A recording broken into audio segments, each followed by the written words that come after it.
Chapter 27. Shumi Village. The first problem that needed solving was that of supplies. Quite simply, the enormous garden was running out of them. Food, medical, household, they were coming up short on everything. They hadn't been prepared for an extended journey when they broke free of Balam, and FH wasn't sufficiently supplied itself to provide more than the power the garden needed. Quistis, Sue, and Squall spent most of the next morning discussing plans and potential places to resupply that wouldn't result in problems for themselves or the locals. There were two chief hurdles. First, it had to be a place that had such a surplus that they could supply the garden for a long period of time. Second, it had to be a place that the sorceress couldn't control or coerce and slash or didn't already hate Balam Garden. The first narrowed their options considerably, the second made it near impossible. They dared not use Balam as a permanent port for fear of the latter, and they couldn't use FH for the former. Dalit was a port town, but too close to Galbadia and still currently recovering from their attack. Esthar wasn't even an option. And there was no city in Trabia that could provide for them. Maybe we could forage our own supplies, Quistis suggested with a grimace. There are some monsters that taste good, and the field supply training could be useful. Field supplies are meant to bolster proper supplies or to be used in an emergency. Sue shook her head at the suggestion. They're not sustainable for long periods of time. And especially not for so many people. We might be able to start a crop of our own in the open grounds on the quad, Squall said, pointing to the space he intended on the garden map pulled up on touchscreen table the three of them were working over in the headmaster's former office. The spot zoomed in automatically. It wouldn't be enough to feed us all permanently, but it could supplement what little we're able to hunt or fish. That would help, Sue nodded. But, again, it's not sustainable. There's just not enough room to allow us to grow enough food for everyone. And it takes time. We need a solution now. It also doesn't help with general supplies. Soap, cloth, metal supplies. Things we can't build ourselves. Squall frowned and swiped the garden map aside. The world map slid into view. His eyes moved over every dot that was representative of a major city. Really, only Galbadia and Balam had much in the way of options. Centra had been wiped out by the cataclysm 80 years ago, Esthar was so xenophobic they had cut off trading entirely with the rest of the world, and every other place couldn't or wouldn't help them. What's that?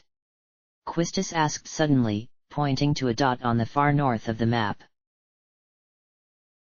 That's, Sue trailed off as she looked at it and realized she didn't know. As she was the closest, she reached out and tapped the city. The map zoomed in on a large island north of Trabia covered in mountains and snow. Trabia already was too mountainous and icy to sustain a large population. Who could possibly live further north of that? Hey, that's Headmaster Sid's login, Sue grinned. He must have put this city here. What is it? Squall leaned over to look for himself. Shumi Village. Sue frowned then shrugged. If it's a village, it can't help us.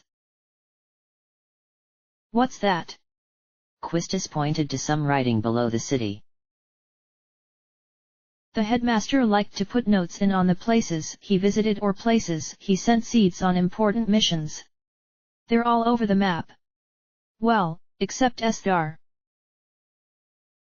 Sue tapped on the small box to enlarge it. It appeared right side up to her.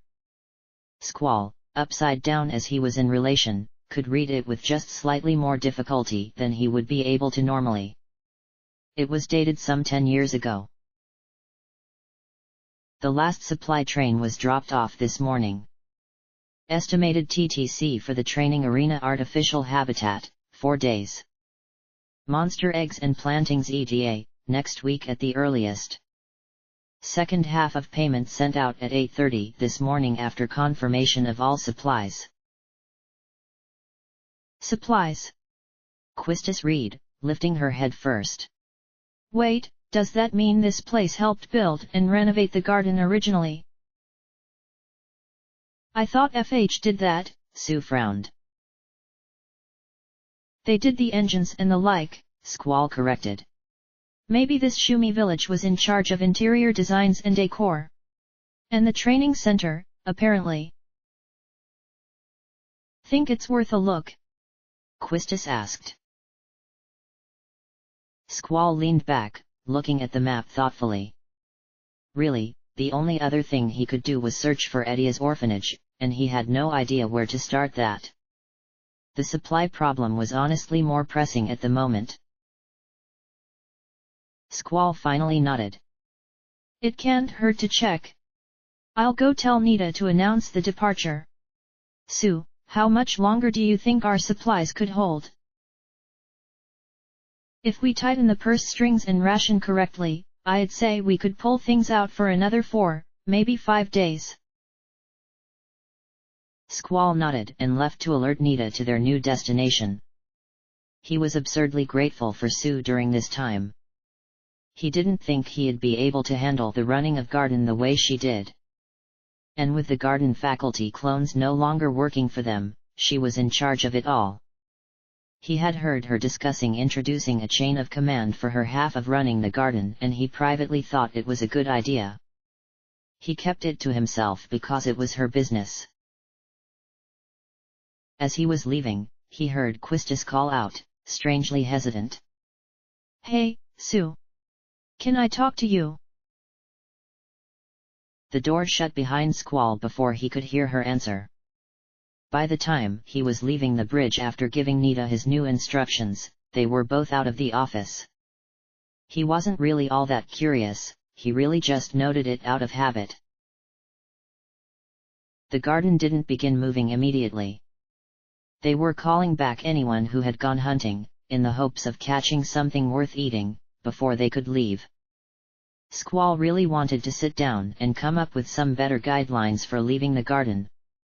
So far, the best they could do was shine a light from the top of the garden and hope everyone came back or left in pairs.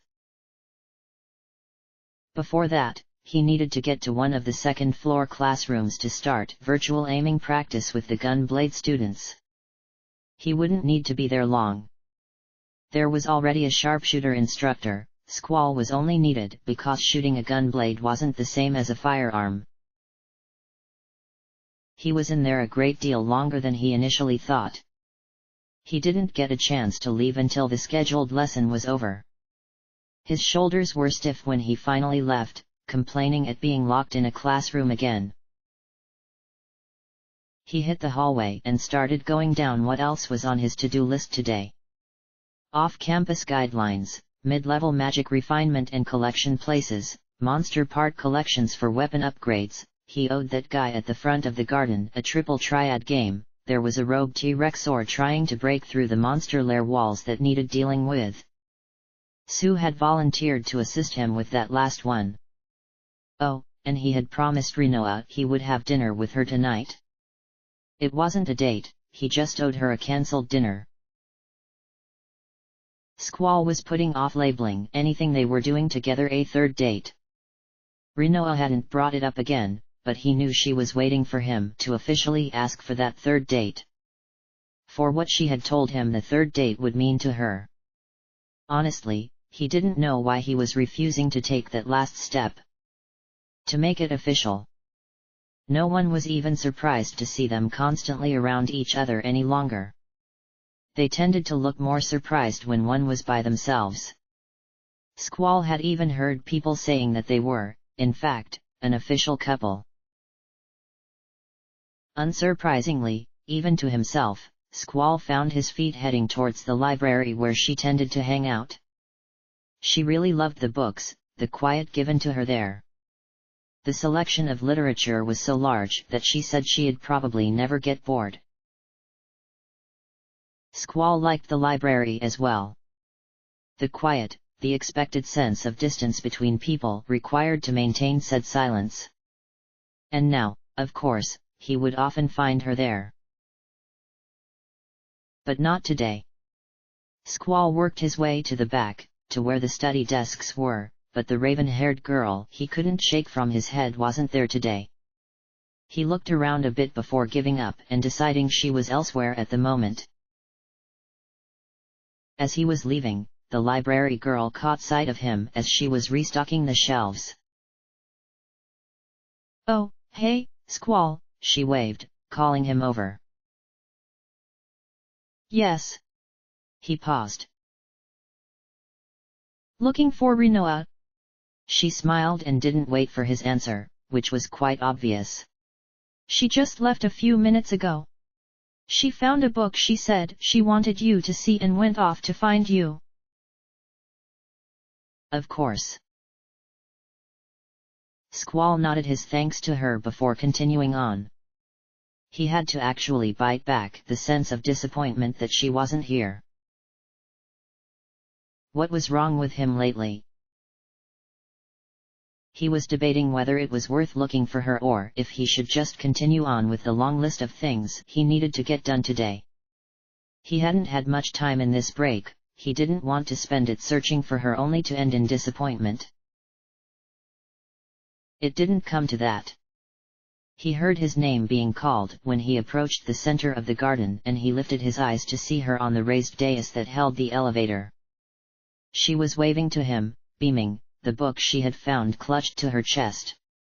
Once she knew she had his attention, she turned and ran to come join him. Squall followed her around and they met at the base of the stairs. Rinoa beamed and barely resisted throwing her arms around him right there. "Hey, you," she beamed. "I was just about to come up to the bridge to find you." And he had just been coming down to find her. They were pulled to each other. Drawn to one another like magnets. Was she feeling the same things he was? Rinoa didn't wait for him to respond. She held out her book excitedly. "Check it out." He took it and turned over the cover calmly. "Sorceress Theory, a study between the link of guardian forces, Gaia-based magic wells, and sorceress affinities with an emphasis on the succession. What is this?" "Check out the author," Rinoa pointed, smiling. "Dr. Odin. The world leader in magical understanding and magical goods." "So it is. Why are you giving me this?" "I found it deep in the stacks," she said, pulling on his arm and pointing over to one of the empty benches along the path. "It's kind of old, but the information is still good. I thought you could check it out. Learn more about sorceresses." Squall looked over the book, the study, as the two of them sat down. "Is this your way of trying to make me more capable a fighter?" "Knowledge is power, right?" Rinoa smiled. "And they say that Dr. Odin was able to study the tyrant of Esthar back when she was ruler. If anyone is able to help, it would be him. She wasn't a tyrant because she allowed people to study and publish her weaknesses." "Already ahead of you." Rinoa grinned and flipped open the book in his hand. She pointed on the front page to the publishing information. "This came out a full 2 years after the end of the Sorceress War. The tyrant was already deposed by that point. So she couldn't have censored this." Squall flipped over a few pages and started scheming the introduction. The succession is the unbroken line of sorceresses that dates back to the time of VIII and connects all sorceresses together. In recent generations, the practice of poaching has led to the congregation of multiple sorceress succession lines into a relatively few number of women. "Look, here," Rinoa interrupted, grabbed the pages quickly and flipped through them. She opened to a page near the front that she had marked and pointed to a paragraph. "This one. Read this one." Squall's eyes focused obediently on the new text. The practice of poaching, the slaying of sorceresses for their power, has become a troubling trend. Sorceress lines have crossed and power has been multiplied to dangerous degrees. Nowhere was this more evident than in Sorceress Adele. Relating to an anecdote that has no true evidence told by Sorceress Adele to this researcher, killing a sorceress is not so hard, even if you don't have magic yourself. Sorceresses are magically powerful, but physically weak. If anything, they're more vulnerable for the addition of magic. It makes them lazy and overconfident. Killing my first was easy. I just distracted her and ran her through with my blade. Simple. Though the account has no evidence, the source is considered credible enough to be included in this paper. Well? Rinoa asked, biting her lip eagerly when he reached the end of the page. What do you think? I'm going to need to finish reading the study, Squall said neutrally, slipping it into his jacket, into his inventory. You're not wrong about knowing more, so I'll check it out. Rinoa frowned. But what? He raised an eyebrow at her. She hesitated. I mean, that's it? You're just going to read a book before going after Edia? No. Right now we're heading further north to a place called Shumi Village. Why? Well, mostly to resupply. However, while we're there, I'm going out hunting. In the far north. Rinoa frowned. Does anything even live up here that we could eat? No. The ice monsters this far north don't have any nutritional value for us. It would be as productive as trying to eat paper. But I'm not talking about hunting for food. I want to go hunting for magic. Magic hunting? Like from monsters? If I have a chance of collecting some Blizzara spells, it will be up this far north. I want to get a good cache of them to replace, or at least sufficiently supplement, my blizzard spells. Quistis and I were talking this morning about upgrading our magic. Usually, we'd have to use opportunities as they arise on missions to do that, but with the garden moving, there's nothing to stop us from seeking those areas out now. And since I'm here, I might as well take advantage of it. So, we're looking for high-level magic. Rinoa was sitting sideways on the bench, on leg tucked under her, as she looked at Squall with her head on her hand. He remained where he was, his arms spread out back on the bench. Almost like he was embracing her. No, not high level, Squall shook his head. We can't use high-level magic.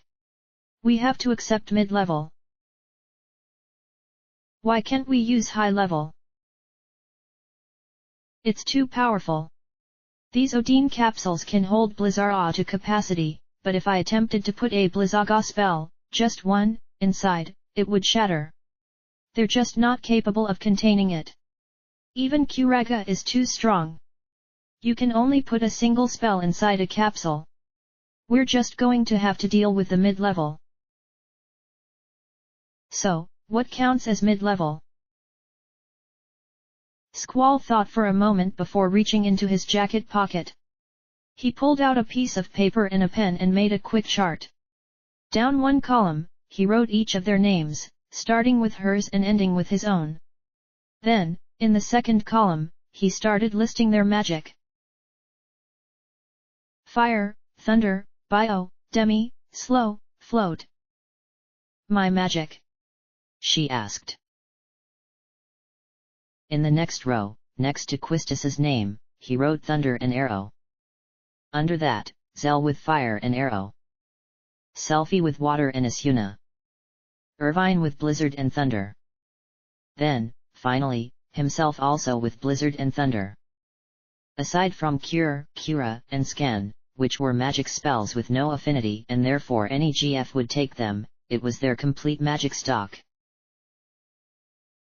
Selfie told me that Leviathan is settling in nicely with her. So, with that, and you having given her carbuncle, we've got a very good spread of affinities and powers. I can't believe she can hold 3 GF at the same time, Rinoa marveled. I feel like I barely have enough room for Diablos. Squall thought it was only because it was Selfie that she was able to hold on to all 3 GF. It probably helped that they all three complemented each other so perfectly without any negative side effects. If Siren wasn't a rare, double affinity GF, it likely wouldn't have been possible. Her water power was nearly a direct match for Leviathan's. And her status effect silencing power was the same type as Carbuncle's reflect power.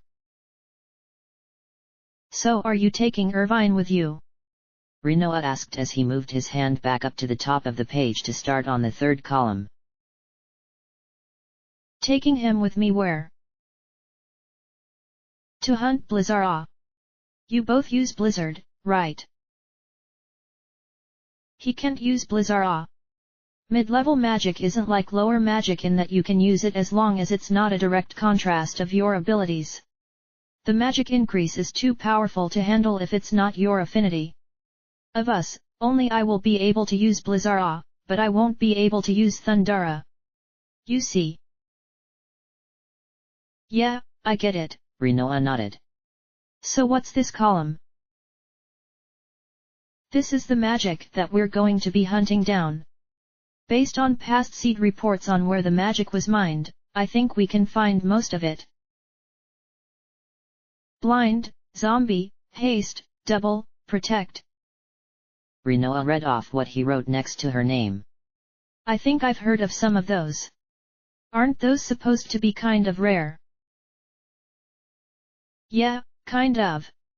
Well, the blind should be easy enough to find actually. The protect will be useful for you though. It will offer you some defense to physical strikes. Your magic is coming along well enough that I don't think you need to worry about that. Your fighting ability needs work though. Yeah, I know. Rinoa made a face at her own shortcoming. Diablo says that's a lot of magic at once. Can he not handle it? Squall asked deliberately and Rinoa grinned. He says he doesn't appreciate the insinuation or the intention behind it. Also, he's more than willing to take it on. He's more worried about my capacity to hold that much magic.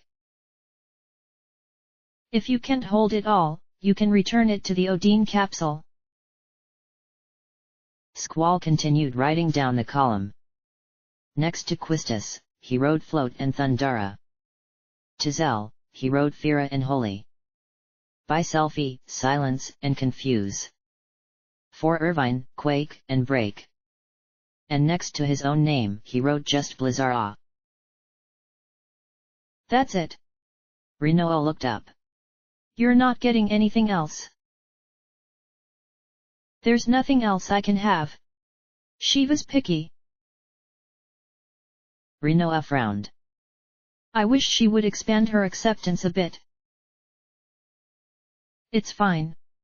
She's more than powerful enough to make up for what I lose in diversity.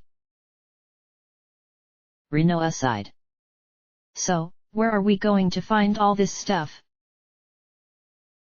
Monsters. Magic wells. It's not going to be without effort. But the training afforded to us by all the monster fights will make us stronger physically as well. The monster parts we gather can be used to upgrade our equipment, and, who knows, we may even find a GF or two. What a plan, Rinoa breathed softly. He said it so simply, like he was suggesting they could find these things at their local item store. What he was describing though sounded like a massive undertaking to her ears. Squall. He turned to see Sue walking towards him. She pointed over her shoulder. You ready to go deal with that T-Rexor? I've got some things I need to finish tonight, so I want to get this done quickly.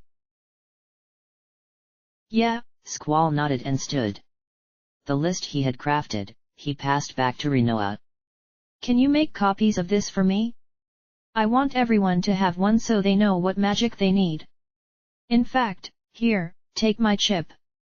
He pulled his necklace over his head and passed it to her. Go up to the 3rd floor and see if you can narrow down where we can find each of those spells. You can use my chip to access the map table. Squall stopped, frowning at himself. He realized, just a bit too late, that this wasn't a combat situation and he shouldn't be ordering her around. She was still his client, technically. Rinoa, however, broke out into a wide smile and stood quickly. Her hand clenched tightly on his necklace and the list, and she nodded eagerly. Squall was finally asking her to do something, to help carry part of his burden. She had been hoping desperately that he would start relying on her even slightly. This sort of thing was easy, but probably time-consuming. She could save him a great deal of trouble by doing this annoyance for him. You got it, she beamed before nearly jogging towards the elevator. Well, that made her happy, Sue grinned, standing next to Squall. Would you like me to work at getting her own microchip? She's not seed, but there's no reason she should be locked out of everything around here. Especially since she's obviously going to be with us for a while. Squall nodded. That would be fine, thank you. I'll give you access to her file so you can help decide what she can do with it. You know, we might think about paying her as well if she's going to be working for us. Not like a full seed salary, but maybe a small consultant fee sort of thing. Like a freelance job. Squall looked over, a bit confused. Sue was grinning a bit wider than she had been earlier, and the offer she was making was not one she would normally suggest. Sue was in charge of money around here specifically because she didn't like spending it and loved hoarding it. What's got you in such a good mood? Squall asked. Oh, nothing. Come on, let's go get that monster. If we can kill it without magic, the cafeteria ladies say they're willing to try cooking the meat. A monster that size could feed the entire garden tonight as long as there isn't a sleep spell in it to knock us all out. You up for it? Let's do it, Squall nodded, grabbing for his gun blade.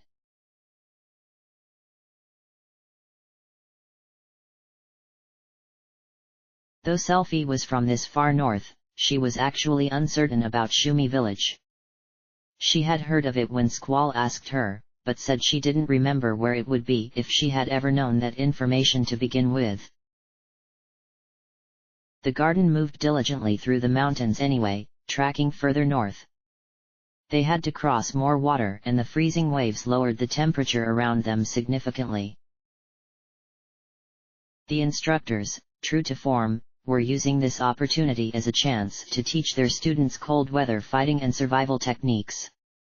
Fire magic became the standard around the garden for everyone who didn't have the benefits of an ice-powered GF. Though, even for them, that was usually not an option as only Shiva had the capability to keep Squall alive and functioning optimally at sub-zero temperatures. Quistis and Selfie trained with their new GFs, trying to master their powers and the new benefits the dual and triple GF system gave them. Quistis now not only could control the sparking of electricity from her hands and body, but could also read and control air currents. While initially it had been a difficulty for her, Quistis was not a prodigy for no reason. Her whip, now assisted by the wind itself, was suddenly almost like an extension of her arm, acting more like a tentacle as she wound the wind about it. With the electric sparks that raced down its body, she was more deadly than ever. According to Quistis, Pandemono was a very silent sort of GF. He was just kind of there. He didn't seem to mind Quetzalcoatl singing, he didn't seem to mind his new master, he didn't seem to mind anything at all. Quistis said he seemed more like the type of GF that could bind to any master simply because he didn't care one way or another. Selphie had little trouble bonding with and mastering Leviathan's powers. Besides the simple fact that Siren also had water powers, Leviathan loved Selphie. She was so happy, so energetic, and so eager to see new things that the GF bonded to her instantly. It was such a difference between her head with all his new friends and Norg's head in the dark, lonely room down below. Selphie's voice, with Siren attached, was strangely hypnotic. With her alone, Selphie had been able to exercise some basic control over water, keeping herself from being wet, move it around in small amounts, nothing too exciting.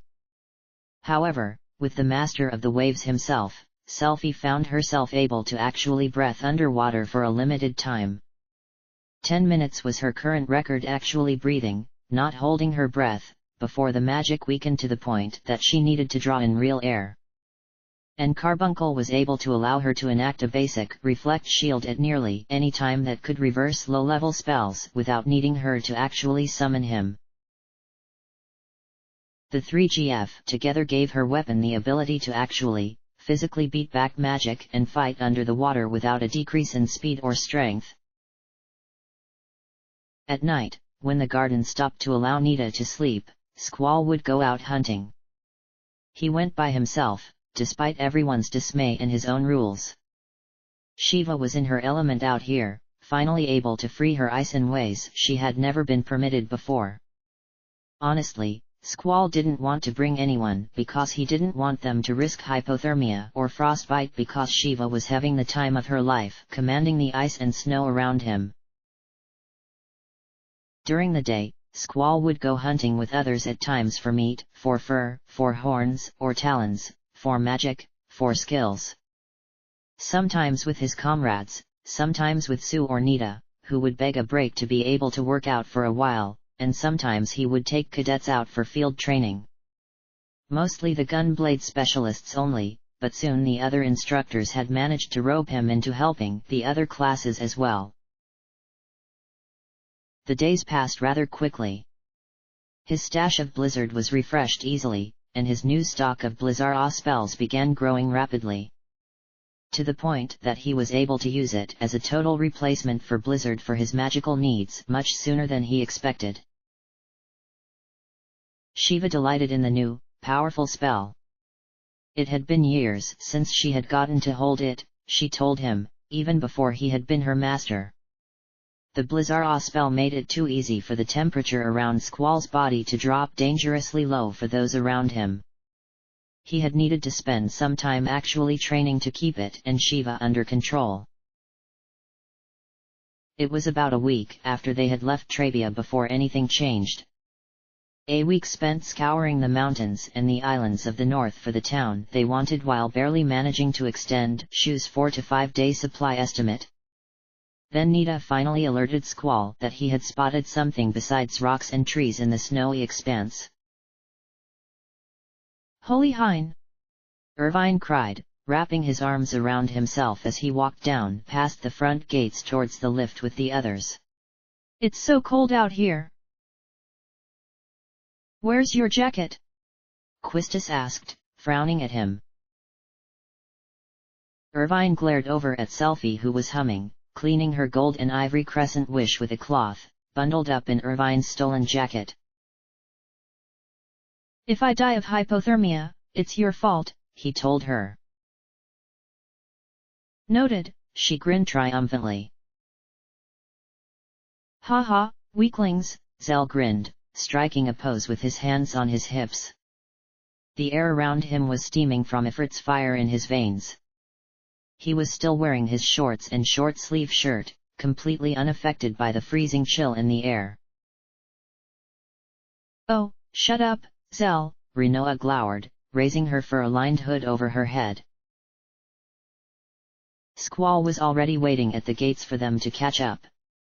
He had brought the binoculars down from the bridge and was using them at the edge of the garden to stare out at what Nita had found. The talking from his friends had him lowering the instrument to look back. Like Zell, his GF gave him immunity to the cold that was affecting them all to almost painful degrees. He felt it, it just wasn't a bad feeling. His eyes landed on Rinoa first, because of course they did. He noted her shivering despite having winter-proofed her outfit. She was joining the others in glaring at the gloating Zell. He was a common enemy for them and their cold bodies. So, what's up, Commander? Selfie asked happily, bouncing in front of Squall. Take a look. Squall passed her the binoculars as he spoke to the others. The coordinates for the place on the map are a bit off, but this is the first thing we've seen out here, so we're going to investigate it anyway. It doesn't look like a village. Selfie frowned over the binoculars. She looked back and focused again on the strange, circular metal building with a blue glass roof and pipes coming off of it almost like spider legs. It doesn't even look big enough to hold more than a few people. Another reason to investigate it. I spoke with Headmaster Sid earlier, and he said that he's never been to Shumi village itself, so he has no idea what it looks like. He got the coordinates from Norg, so that might be why they're slightly off. Selfie passed the binoculars on to Quistis as Rinoa stepped forward next to Squall. She squinted out towards the building. There was some light snowfall today, obscuring her vision, but at least it wasn't a full blizzard like it had been yesterday. All right. So what are we waiting for? Nothing, I'm ready to go now. Squall looked back towards the structure, removing his jacket as he continued to speak. We don't know if it's hostile or not, so just assume that it is. Rinoa started when she felt the soft, silk interior of the leather jacket settle over her shoulders. Squall's scent filled her nostrils as she looked down to see the black leather hanging over her body. It was a little cold because of Shiva, but her own body temperature would soon change that. She grabbed the edges and looked up, but Squall was already walking towards the lift. She looked back at the others and they were deliberately not looking at her, grinning, as they also moved forward. Rinoa smiled herself and adjusted her arms into the sleeves as she hurried after them so she didn't leave them waiting on the lift. The snow was thick on the ground. Squall's boots fell deep into it as he stepped down and he didn't think he had hit the ground yet. This far north, the snow probably never melted. The garden had pulled as close as Nita dared to the structure, but it was still a bit of a walk to the entrance. He led the pack, carving a path of sorts in the thick snow. The wind that bit at everyone's faces was like a gentle caress to him, the perfect temperature.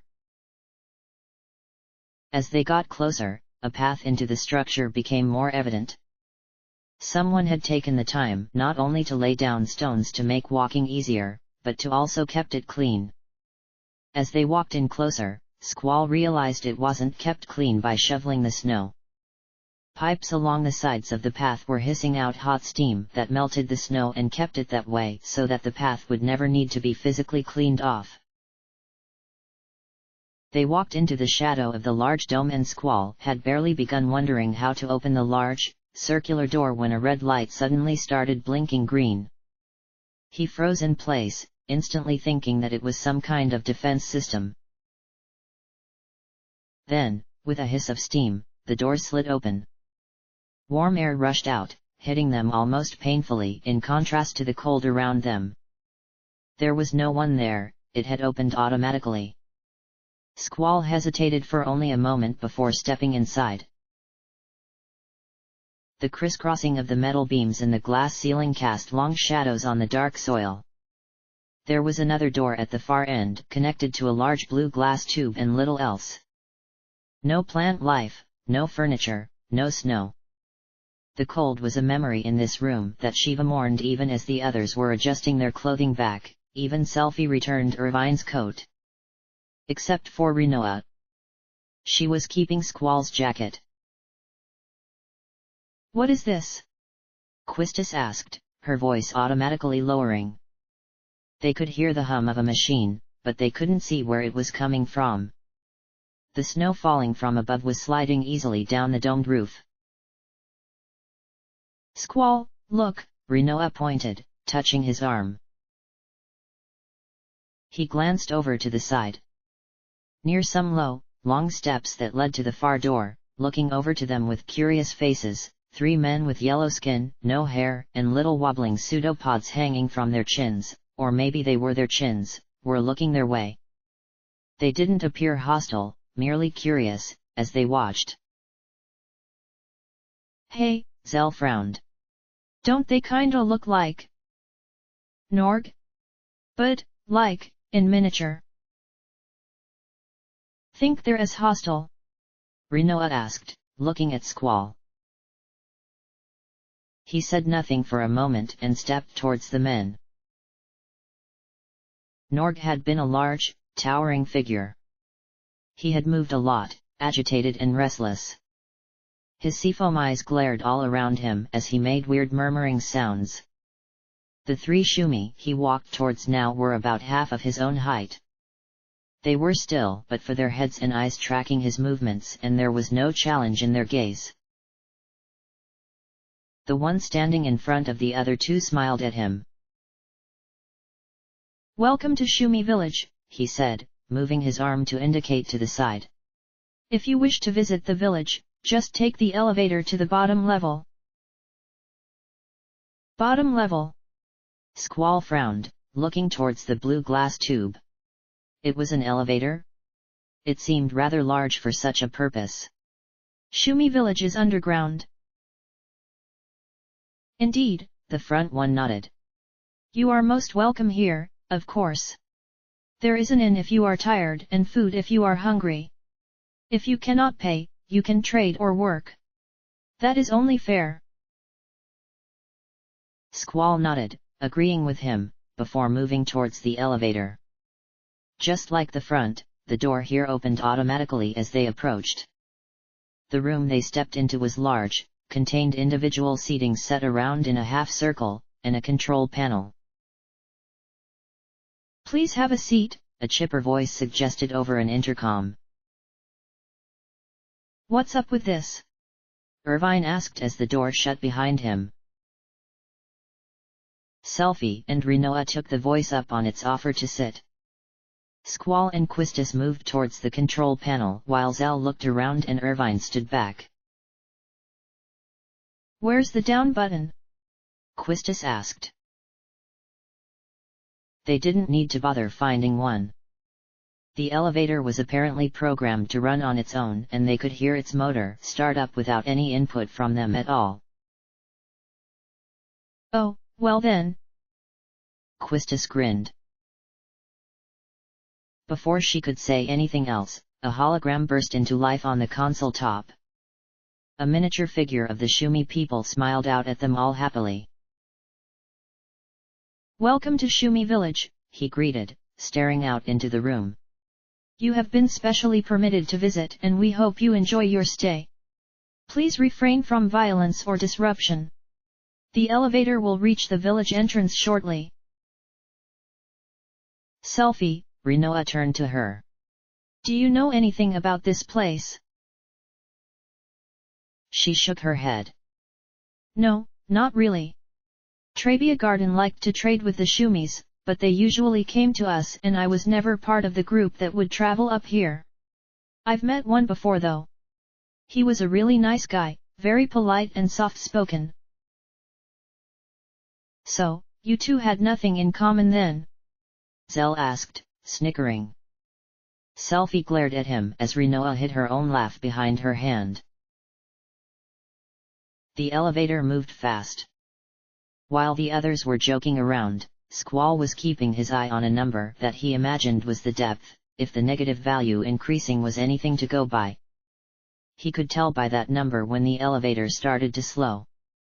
The stop itself was so smooth and easy it almost felt like they still might be moving. He turned from the console then as the same cheery voice asked them to exit the elevator and wished them a nice day. The others fell in line behind him, just naturally accepting him as leader and therefore the first to walk through, as he approached the door. It opened automatically as all the doors had done before it. The rush of warm, fresh air hit them at the same time as the sight of an enormous meadow filled with tall grasses, climbing trees, and bright, warm sunlight. What the? Zell jumped back in shock. Wait, the elevator went down, right? This is impossible, Quistis breathed, almost afraid to step forward. How beautiful, Rinoa gasped, her hand moving up over her mouth as her wide eyes traveled over the marvel set out in front of them. Far below the Arctic wasteland above them, Shumi Village was a vibrant, artificial habitat that somehow managed to be bright, open, and filled with blooming plant life. The air was as fresh as it would be in a peaceful valley, the scent of flower wafted on a soft breeze, and the artificial sunlight streaming down stroked their skin gently. Amongst the dirt paths, living their lives normally, the Shumi people were walking around slowly, like they might have no purpose whatsoever. A few of them glanced their way, but most of them kept to their own business. Filled with more than a little disbelief, Squall walked forward slowly to the top of a large staircase leading down to the village proper. He half expected the vision to disappear and to be faced with dark, damp reality in the form of a cave system. The idyllic scenery didn't vanish. He didn't awaken from any sort of dream. Beside him, Selfie pinched herself as though to make sure she was still awake. A butterfly flew down and danced around Rinoa's head, making her laugh. Unreal. Squall started down slowly. The others kept close to him. Their heads were all on a swivel, looking around and trying to take in the full breadth of what they were seeing. Welcome to Shumi Village. A Shumi at the bottom said brightly, nodding as they came down. Are you here to trade? Trade? Squall repeated, his boots hitting the ground. The dirt was strangely soft. Almost like he was walking on carpeting instead of a well-beaten path. You must not be here to trade, the Shumi smiled like that was perfectly okay. You're welcome here anyway. The inn is right there if you're weary. Excuse me, Rinoa interrupted him gently. But can you explain what's going on here? Going on? The Shumi tilted his head, confused by her question. I mean, this whole thing is... How is this even possible? She was back to looking around again, trying to capture it all. There was no blue sky, she could clearly see rock face up there along with vines that had grown to the top. But she could also see the sun. Ah, yes, well, we Shumi are adept at harvesting minerals, the trader explained. It's simply easier to get them if we don't need to travel long mine shafts. Did you think we built a village 300 meters below ground for fun? Well, there was a little fun in it. Well, I guess this explains the training center, Quistis let out a long, admiring breath. If they can build all this, the garden training center would be all too easy. Oh, you mean the Balam Garden monster habitat, the Shumi beamed. Yes, I remember that very well. It was a true pleasure to spread our technology and techniques to the surface as more than just miners. Has it been holding up well? Very, Selfie beamed, throwing him 2 thumbs up. Excellent work. Yeah, Zell nodded quickly, agreeing with her. Wonderful, the Shumi beamed. Are you here to discuss that? Well, actually... Quistis gave Squall a look. 300 meters underground, probably unknown to Galbadia entirely, this was the perfect place to hide away from the sorceress. However, Squall wasn't sure about the ability of the place to provide supplies and food for the entire garden. It wasn't that big. Still, they had come all the way out here. It couldn't hurt to ask. We recently discovered that our garden is mobile, Squall said immediately without preamble. We weren't ready for it and I'm afraid we're running low on supplies and have some powerful enemies after us. We were searching for a place to restock when we found this place on our map. We decided to check it out. I see, the Shumi man nodded. If that's the case, you'll want to speak to the elder. For trading on such a large scale, I'm afraid I'm not authorized to agree. I'll be most happy to discuss terms and pricing if the elder gives permission though. All right, we'll go speak to him, Squall nodded. Thank you. Of course, the Shumi man nodded happily. If you go that way, you'll find the elder's home. Squall thanked him again before turning and beginning to walk deeper into the underground meadow paradise. Even if Shiva disliked the warmth, he couldn't deny how much he enjoyed the sights of such an impossible place.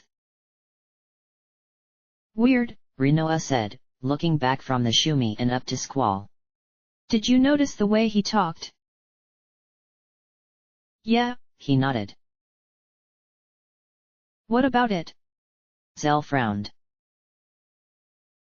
He sounded nothing like Norg, Squall explained as Rinoa frowned in thought. He had a slight accent, but it was perfectly understandable. And he was so small compared to him. Are they really the same species? Zell blinked as that dawned on him as well. Hey. The five of them chatted, save Squall, as they moved deeper into the village looking for the elder's home. All the trader had said was that it was this way. Squall imagined that they would be looking for the biggest, most impressive building.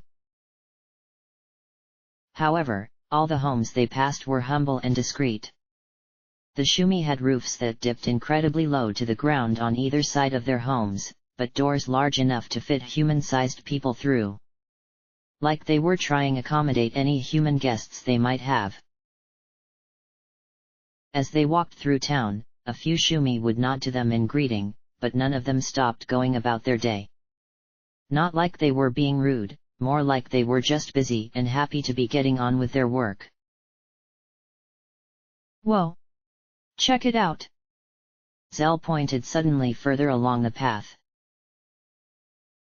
What? Rinoa started when she saw it. The vibrant red hair, the large paws and big black eyes.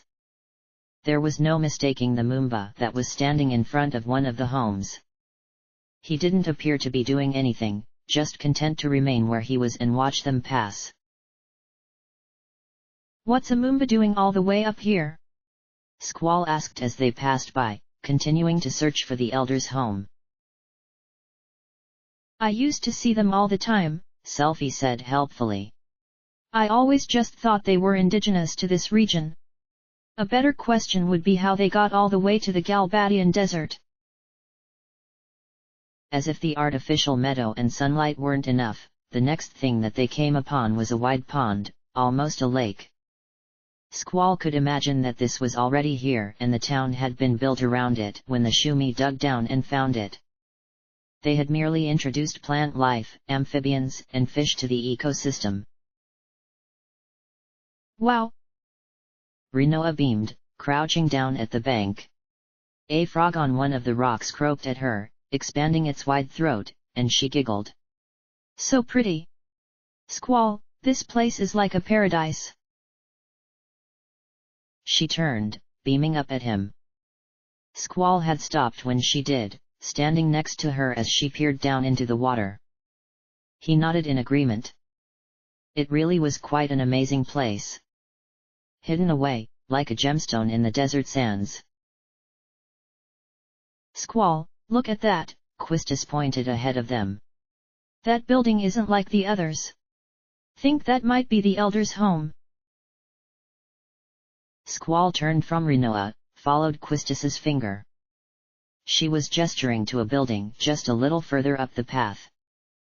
Though it had the same general design as the other homes, this one was quite a bit bigger than the humble places they had been passing. The ceiling was higher, the door wider, the glass in the windows of a different quality. It was the only building that had any noticeable differences from the rest. "Let's check it out," Squall said, walking past Rinoa. She stood up quickly and followed after him as he headed towards the stairs leading to the wide door. Like every other door they had approached, this one opened automatically. Squall stepped inside first, and this was definitely not the elder's house. There were 3 shumis inside. One standing in the back, bent over a stone statue. The other 2 were walking between long benches containing a series of instruments and minerals spread out over the stone tops. This was not anyone's house. This was a workshop. The 2 closer shumi looked up as they entered but didn't stop going about their business. Selfie beamed as she walked in behind Squall. Irvine was right behind her, looking around at everything in the room. "What's that?" Selfie asked, pointing to the back of the room. Then, without waiting for anyone to answer her, she charged forward. Squall opened his mouth to call out for her to come back, but she wasn't listening. He rolled his eyes before jogging after her. The others all followed him. He didn't want her disturbing these people at their work. And they were trying to find the elder, not sightsee. He swore he was not bringing her along to any more missions like this. As they got in closer, the shumi working on the statue stepped away from it to pick up something on one of the long benches. As he stepped away, the half-finished creation he had been blocking their view of was suddenly visible. Squall skidded to a halt in front of it as Selfie stared with a wide-open mouth. The others behind him, but for Rinoa, mimicked his action. They stared in confusion and wonder at the, admittedly, half-finished face. That didn't make it any less familiar. That pose. The old machine gun. Long hair tossed back carelessly. The foolish grin. There was no doubt in Squall's mind. He stepped in closer, turning his eyes over the depiction. It was life-sized, the feet hadn't yet been carved out of the stone. It was still a little rough, it needed to be smoothed down. "What is it, Squall?" Rinoa asked, looking between everyone anxiously. Squall hesitated. "It looks like Laguna." The sound of stone being dropped to the ground had them all turning to see that the sculptor had jumped to face them. His face was bright and a smile was crossing his features even as he was walking forward quickly. "You know Master Laguna?" he asked Squall intensely. "Well, sort of," Squall said carefully, unsure how to explain. The sculptor beamed and indicated to the statue. "This is Laguna Lawyer. Long ago, almost 20 years in fact, a Moomba found this man lying near our village, covered in blood, and carried him down here. It appeared that he had slipped and fallen off a cliff." Yeah, that sounded like Laguna, Squall thought with a raised brow. "We took care of him until his wounds were healed," the shumi smiled, crossing his hands gently in front of him. "He was a very kind man. Quite unlike most humans we meet. He radiated a sort of charm that made him so likable despite his shortcomings." Was that a polite way of calling him a moron? Squall wondered. "I think it was his eyes." The sculptor looked at the statue. "They were so open and friendly. You could detect no darkness in him. He was honest without being cruel and felt without reservation. Would you not agree?" Squall hesitated, unsure of what to say. Somehow, he felt like insulting Laguna to these people would be very rude. "He's certainly an unusual sort of person," he said at last. The shumi laughed. "You are careful to say that you did not like him. That is all right. My admiration is not at all diminished by your disdain. I wouldn't say I disdain him, Squall said quickly. I honestly don't know him that well. I'm interested in learning more though. What do you know of him? Sculptor had very little interaction with him, he admitted, frowning.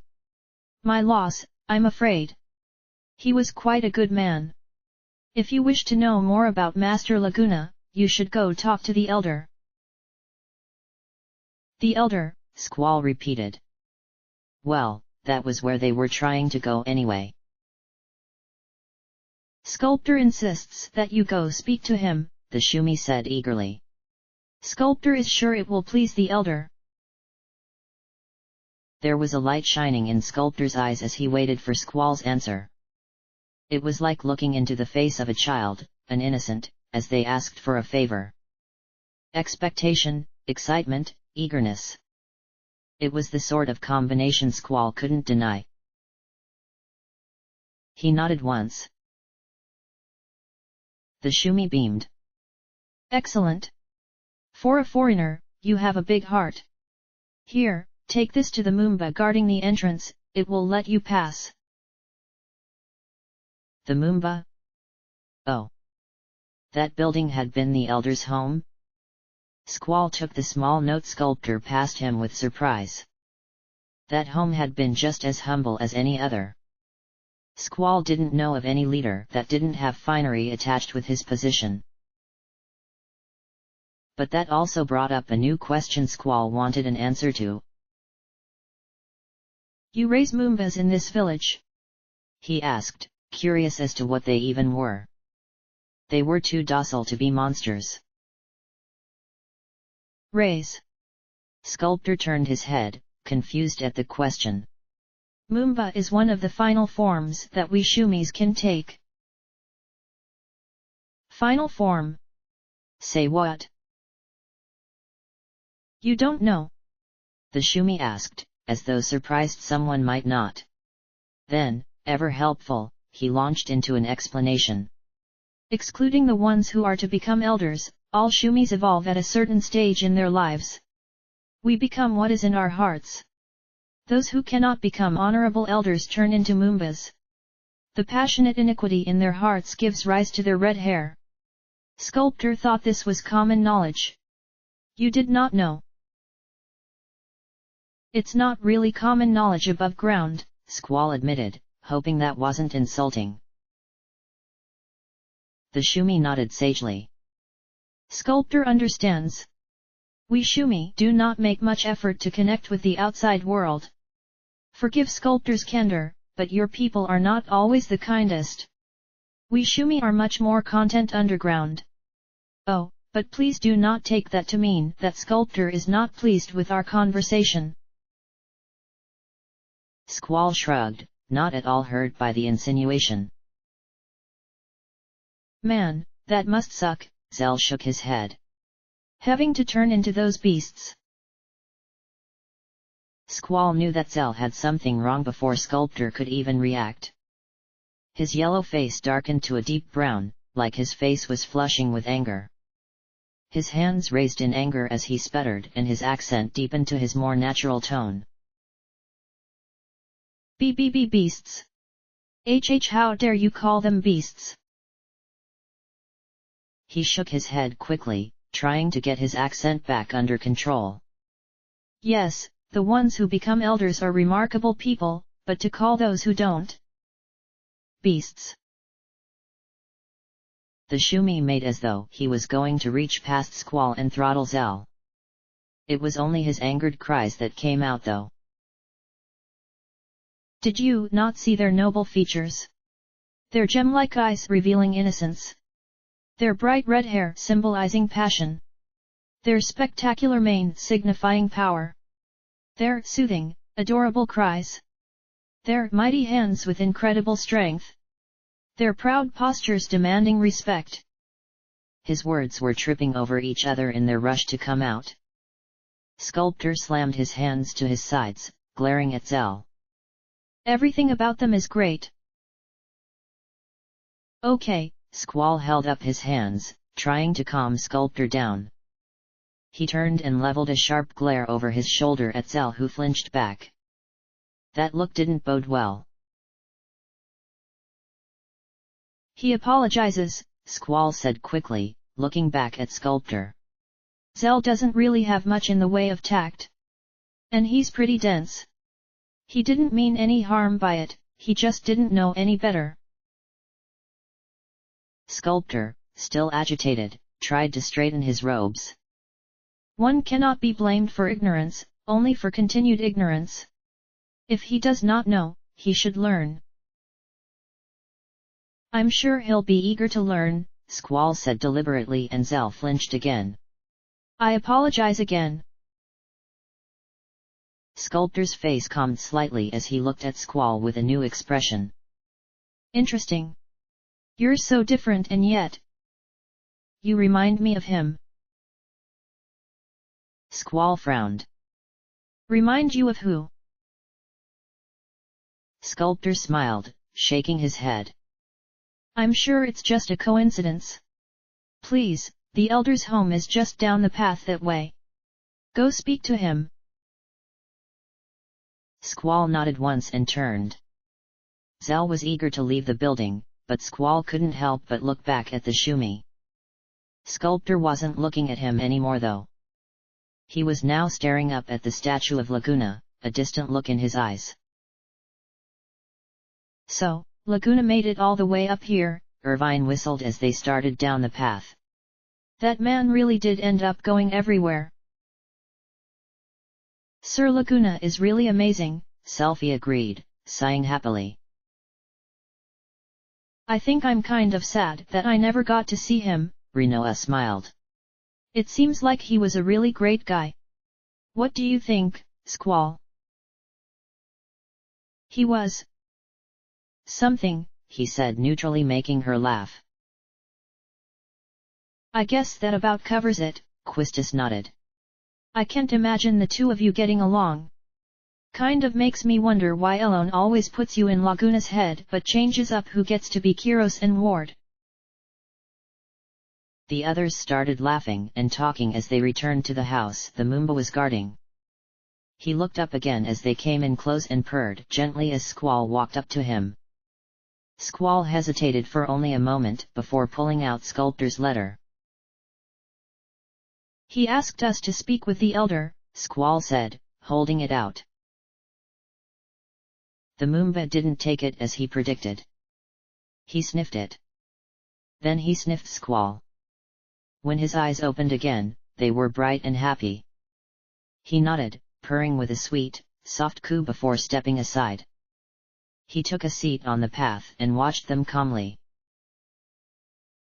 Why was it that both Moomba Squall had ever met sniffed him, he wondered as he turned to face the elder's home. The only real difference between this house and any of the others was the fact that his door was a bit brighter red. Squall reached up to knock, but it opened automatically. Squall hesitated for a moment before stepping forward. The others remained outside, not wanting to crowd inside. Except Rinoa. She was staying right by Squall's side as she came in. Her eyes moved around curiously, but her steps remained even with his. Walking the same path that he did. The main room of the elder's house was rather plain. Except for the circular fish tank that flowed clockwise above their heads, complete with bright orange fish. Within, a Shumi was standing to the left, watching them come forward. To his right, facing away from the door, was what Squall had to assume was the elder. He was taller than Squall was, totally opposite of the Shumi that Squall had seen so far. He wasn't nearly so big as Norg, in height or width. As Squall explained to the Shumi beside him, who called himself attendant, why they were there, the elder remained unmoving. First the matter of their supply problem, then meeting Sculptor and talking about Laguna. I see, attendant nodded, his eyes sparkling eagerly. We appreciate you coming forward. Your concern for our ability to supply your garden is most kind, the elder said, his voice considerably deeper than any Shumi they had met thus far. As it happens, we do not have a surplus of supplies or food. I see, Squall nodded, accepting that with a frown. However, the elder continued, that is more due to our own farming and production methods. We do not make or grow what we do not need. I am familiar with the size of Balam Garden and how many it can hold, and I am confident that my people can produce enough for you. The discussion of trade agreements is trader's job. I will let you work with him with my permission. Now then, on to the other matter, you know Master Laguna. The elder finally turned and looked at them. His sea-foam green eyes lit with intelligence, patience, and kindness. If you would allow me, I would like to speak about Master Laguna for a moment. Squall said nothing as the elder stepped forward, holding his hands behind his back. I would say that it has been 17 years since we found him in the snow, injured and near death. He had been on his way to Esthar to save a girl child by the name of Elone that had been kidnapped by Esthar soldiers from their home in a small town southwest of here named Windhill. Squall and Rinoa shared a look before turning back to the elder. The last time Squall had seen Laguna, he had been in Windhill with Elone. Over 17 years ago. And now, from the last place they would expect, another piece of the puzzle that was Laguna Lawyer. He had been mountain climbing with his friends, trying to enter Esthar from the north, when he fell from a cliff. His friends were to be looking for him, he promised, however he was in no position to be able to seek them out. So we opted to care for him.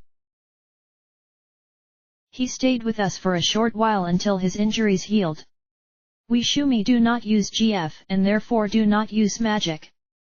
However, there is a well of cure magic feeding the lake, and by drinking from it, Master Laguna was able to heal faster. The elder paused and smiled as he remembered back. During his stay, he tried to teach a Moomba how to speak.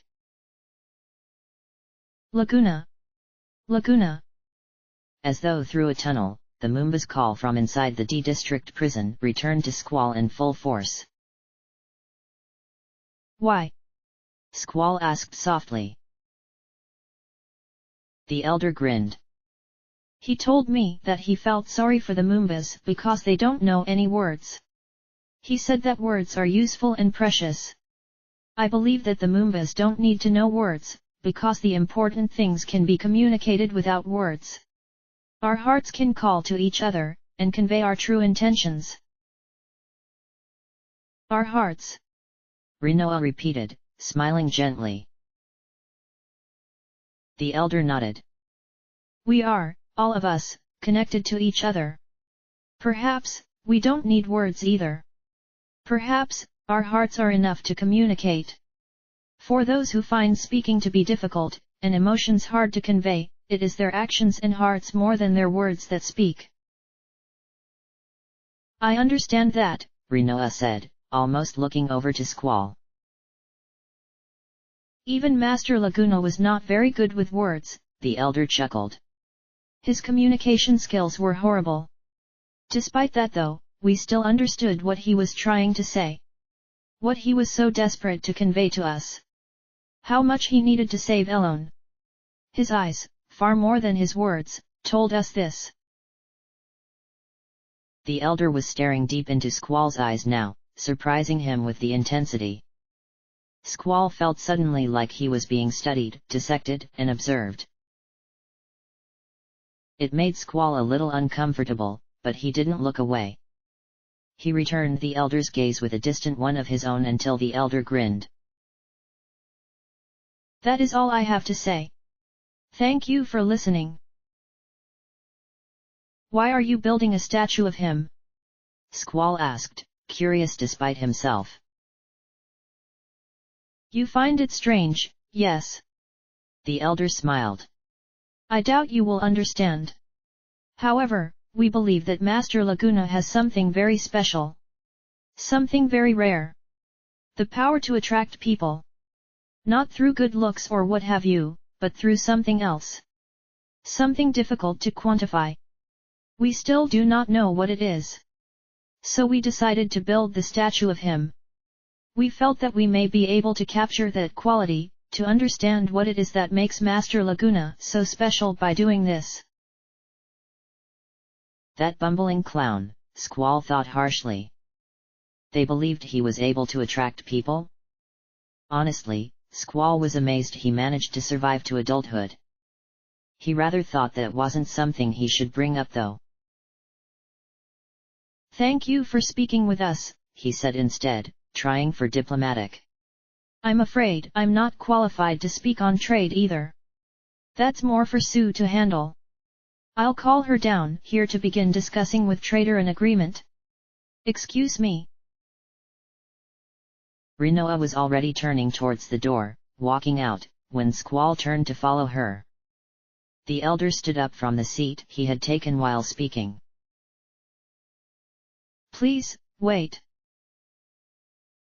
Squall turned back as Rinoa continued out. He looked over to see the elder giving him that same dissecting gaze from before. It was no more comfortable the second time. Then elder smiled. Please. We would like to present you with a gift for coming all this way and listening to us.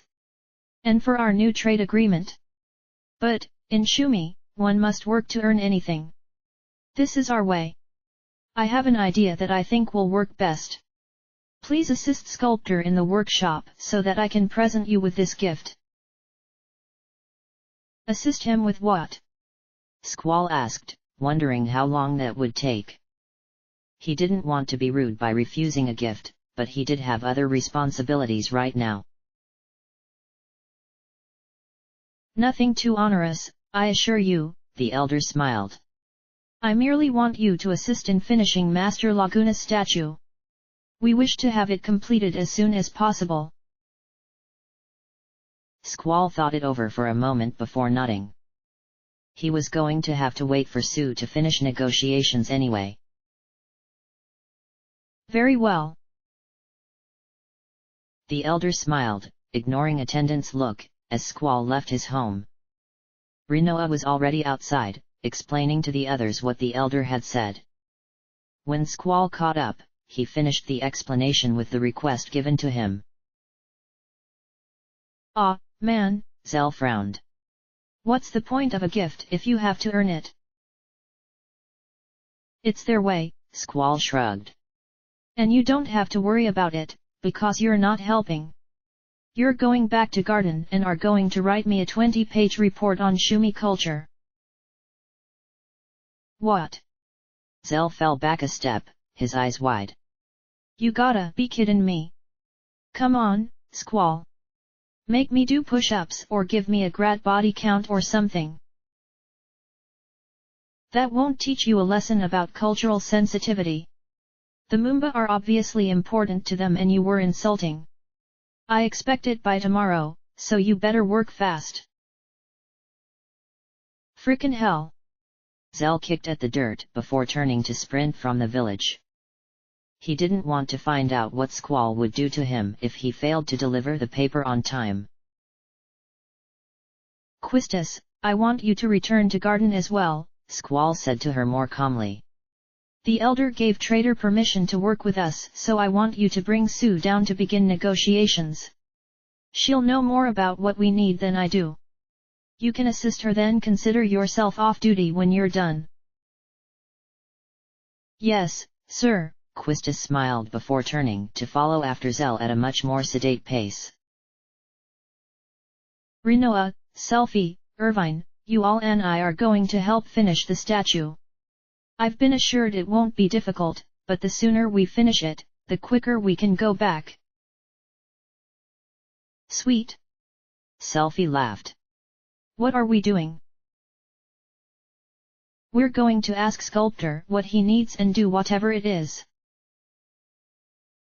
Rinoa skipped to catch up as Squall started back towards the workshop.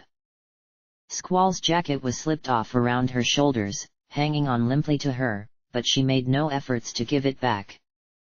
Squall wasn't trying to take it either. Selfie and Irvine shared a grin to see it.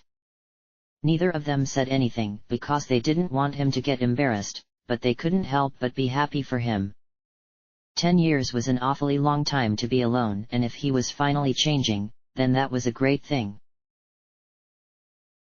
Sculptor's eyes lit up when Squall told him what the elder asked of him. He laughed as though he had been told a joke and nodded quickly. He's offering you that, Offering what? Squall asked. The elder hadn't offered him anything. That is a great honor, and it's rarely given to outsiders, Sculptor beamed. What are you talking about? Irvine asked, sharing a look with the others. Shall we get to work then? Sculptor asked, grinning at him. Squall wasn't sure if he was deliberately not answering his question or if this was just how Shumi acted. Sculptor has the very important task of finishing this statue. To do so, Sculptor will need to do research on several different types of stones. Sculptor would like you to obtain samples.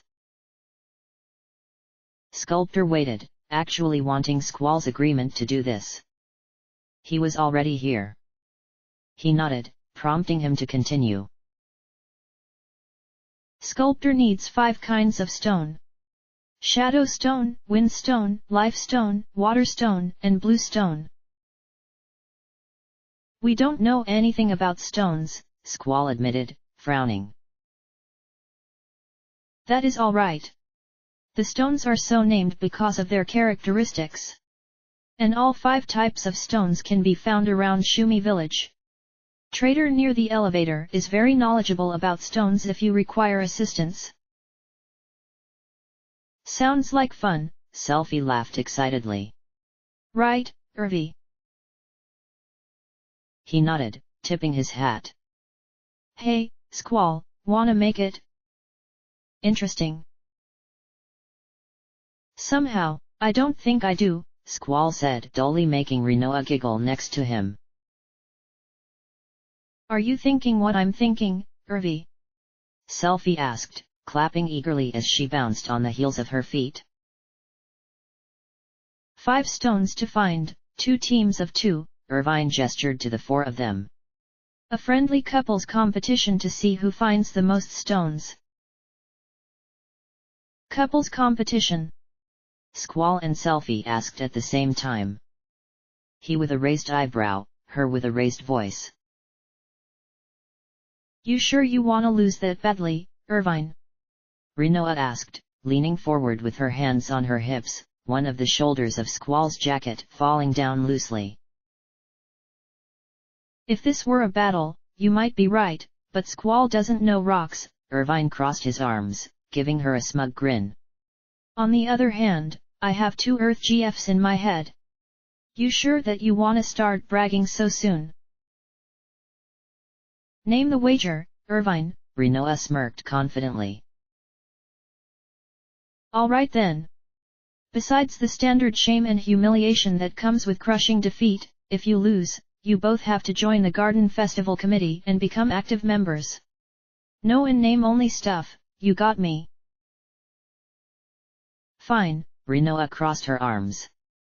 And if you lose? She trailed off, trying to think of a suitable punishment. Irvine has to dump all his girly mags, and Selfie has to give up her rocket launcher, Squall cut in easily. Irvine gasped in dismay as Selfie cried out pitifully. Not my rocket launcher, she moaned, her eyes going big. Squall, you can't be serious. It's just a misunderstood art form. Irvine bemoaned. Rinoa smirked. Well, if you two want to bow out before the competition starts. Irvine and Selfie shared a look. Determination hardened their gaze and they turned back. Selfie nodded, agreeing to the terms. It's a deal. Irvine tipped his hat. Selfie and I are going to work you two to the bone when you're on the committee. Better get ready. Squall nodded. First to 3 stones officially wins, but all 5 stones still need to be found. If you find a stone, bring it back. Sculptor, you don't mind keeping score? Surely not, Sculptor nodded, smiling at them. Shall I declare the start? Do it, Irvine grinned as Selfie prepared to sprint. Ready. Sculptor looked between them as all 4 youths lined up in a row. Set. Rinoa was laughing, smiling at Squall as Irvine looked at them suspiciously. Go! Sculptor cried loudly. Irvine put his hands against Rinoa's side and shoved her hard into Squall. He reacted automatically, moving to catch her so she wouldn't hit the ground. Irvine hooked his foot around Squall's ankle and used the moment he was taking her to send them both tumbling down. The 2 of them hit the ground as Selfie was already reaching the door. Irvine, laughing, ran after her as Rinoa and Squall tried to detangle their limbs from one another. Rinoa was blushing at how close she was to Squall. He was trapped beneath her, trying his very best not to focus on the way her breasts were rubbing against his chest as they moved together. Irvine, you dirty cheat! Rinoa yelled as she finally sat up, finding herself on her knees between Squall's legs as he got up as well. Pretty sure that's on Squall for being unprepared. Irvine was yelling as the automatic door slid shut behind him. Come on! Rinoa stood, holding out her hand for Squall to take. They're getting ahead. Squall took her hand, more just for the pleasure of taking her hand, and stood up. All right. Let's, hey. What? Rinoa, who had already been taking a couple steps forward, turned to him. What's wrong? Sculptor, one of the stones you wanted was blue, right? Squall looked at him. Blue, shadow, wind, water, and life, that is correct. Squall pointed to the rows of rocks that were already lined up behind Laguna's statue. One of them, sandwiched between a dark grey stone and one of Sculptor's instruments, was a very bright and beautiful shade of blue. The whirls of color in the stone were subtle but lovely. And Sculptor had said that their names were a clue. That stone is blue, he pointed out, his voice carefully neutral. Sculptor turned to see what he was pointing at. His face suddenly flushed a slight brown as his spine straightened awkwardly. Hey, don't tell me this is the blue stone, Squall frowned. Oh, Sculptor laughed sheepishly. Sculptor completely forgot. Sculptor already has blue stone. Oh, but that still counts as a point for you. 1 down, 4 to go. You're already in the lead. How fortuitous for you that your opponents do not know about fair play. Squall face-palmed as Rinoa laughed. Oh, come on. A point's a point. She pulled on his arm with a smile. Let's go. There's still 2 stones left for us to find. Sculptor waved them off as the 2 of them ran out after Selfie and Irvine.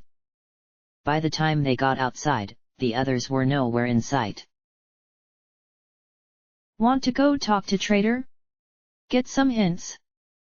Rinoa asked as they started down the steps. Squall thought about the list of stones and knew the likelihood of him being able to find them on his own were small.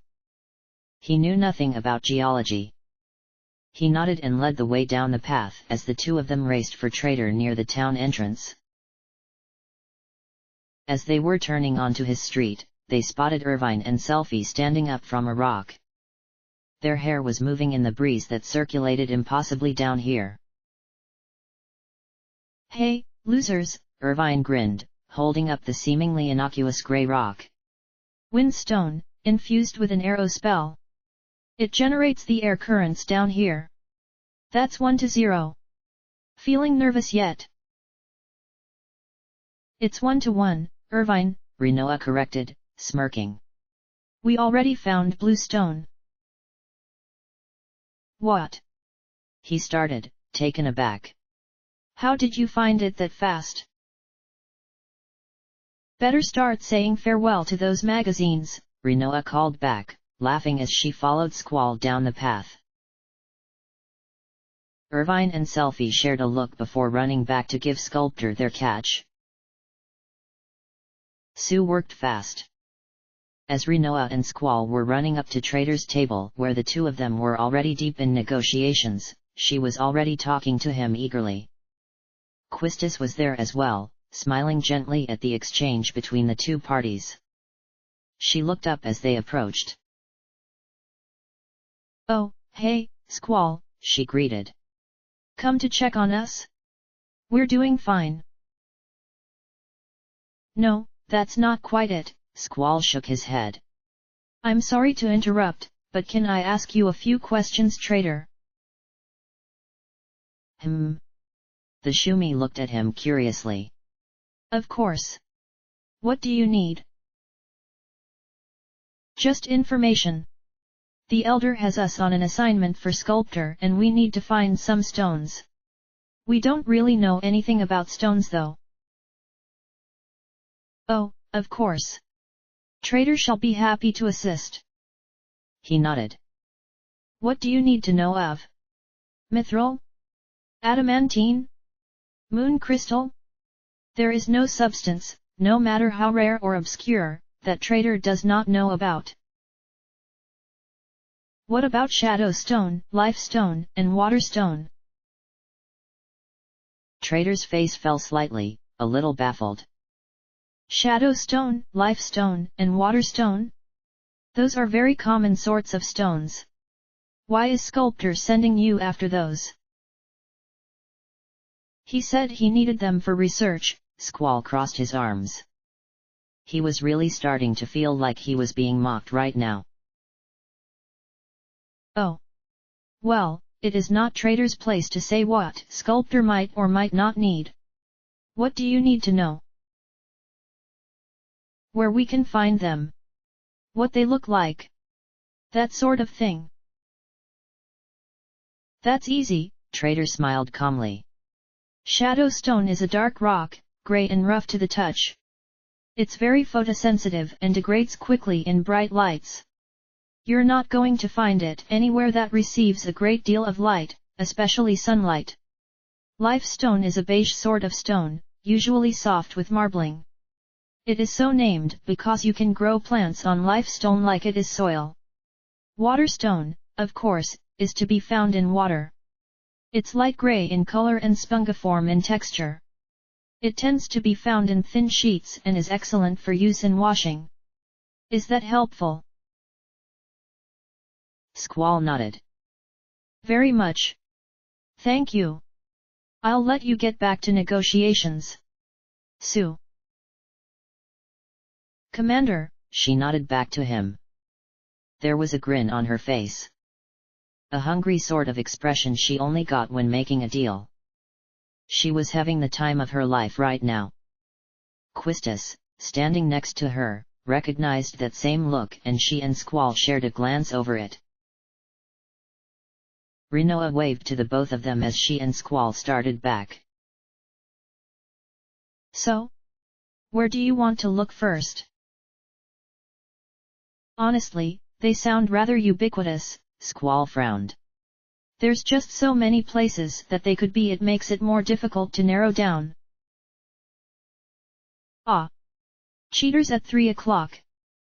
Rinoa pointed slightly ahead of them. That's 1 o'clock, Squall corrected automatically as he turned to face forward. That so doesn't count as finding blue stone. Irvine snapped at them, slightly irritated, as they drew even with each other. Jealous you didn't see it first? Rinoa asked, grinning at him. Of course. Irvine glowered as they ran past. Selfie stuck her tongue out at them as they continued back down the path. Squall didn't know where they were going, though he imagined Irvine might be correct about them having the advantage in this competition. Let's go to the lake, Squall. Rinoa pulled on his arm again. I bet we can find Waterstone there. It certainly seems like the place for it, he agreed, letting her lead him. They started back, heading for the water's edge.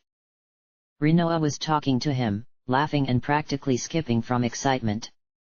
It was such a little task they had been set, but it was enjoyable for precisely that reason. Squall was paying attention to her words.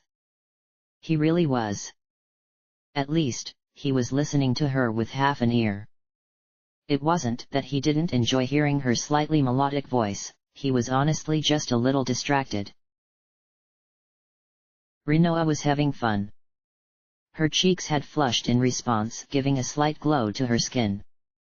The bright smile spreading across her cheeks brought light into her eyes. The fear that had been controlling her for the past week was dissipating slightly. She was also wrapped in his leather jacket. And though it was a very loose fit on her, hanging off of her shoulders almost completely now, it made Squall feel rather possessive over her. She had looked good wearing his siege uniform jacket, she looked great wearing this jacket in her dress, in this attire she looked even better. Sinful and seductive. And she wasn't even trying. She was completely oblivious to the affect she had on him. She didn't know that Squall watched the way the ring on her necklace bounced off of her breasts slightly as she walked. She couldn't know that he watched the pulse beat in her neck and imagined pressing his lips there. Or that the way her perfume hit him made his world narrow and focus on the smooth planes of her skin and had his fingers itching with the desire to run them along each dip and curve. She had changed since she had started traveling with him. Squall compared her to the girl he had first seen bathed in moonlight in the ballroom of the garden, and, though they were the same person, they seemed so different to him. The highlights in her bangs were grown out now because she hadn't had time nor opportunity to keep them fresh, and she didn't seem to care that much. There were so many more important things than her hair right now. Her skin had been gently kissed by the sun, bringing a vital glow to her coloring. Her arms now had more muscle tone and definition, and her thighs had thickened slightly from all the running and fighting she had been doing. Not only was she still beautiful in Squall's eyes, she was even more so than she had been. He liked the muscle tone, he liked the healthy color, he liked how there was an awareness to her air now, like she was beginning to watch her surroundings as he did. She was still feminine and sensual, she just now no longer looked so delicate and breakable. Squall felt like he could pull her into his arms and not damage her in the process. She looked strong enough to hold. Tough enough to squeeze. The kind of girl he could throw down onto his bed and place his weight on while he lowered himself into. Damn it. Rinoa grabbed the edge of Squall's jacket to pull it up as the air got suddenly colder around him. She didn't think much of it.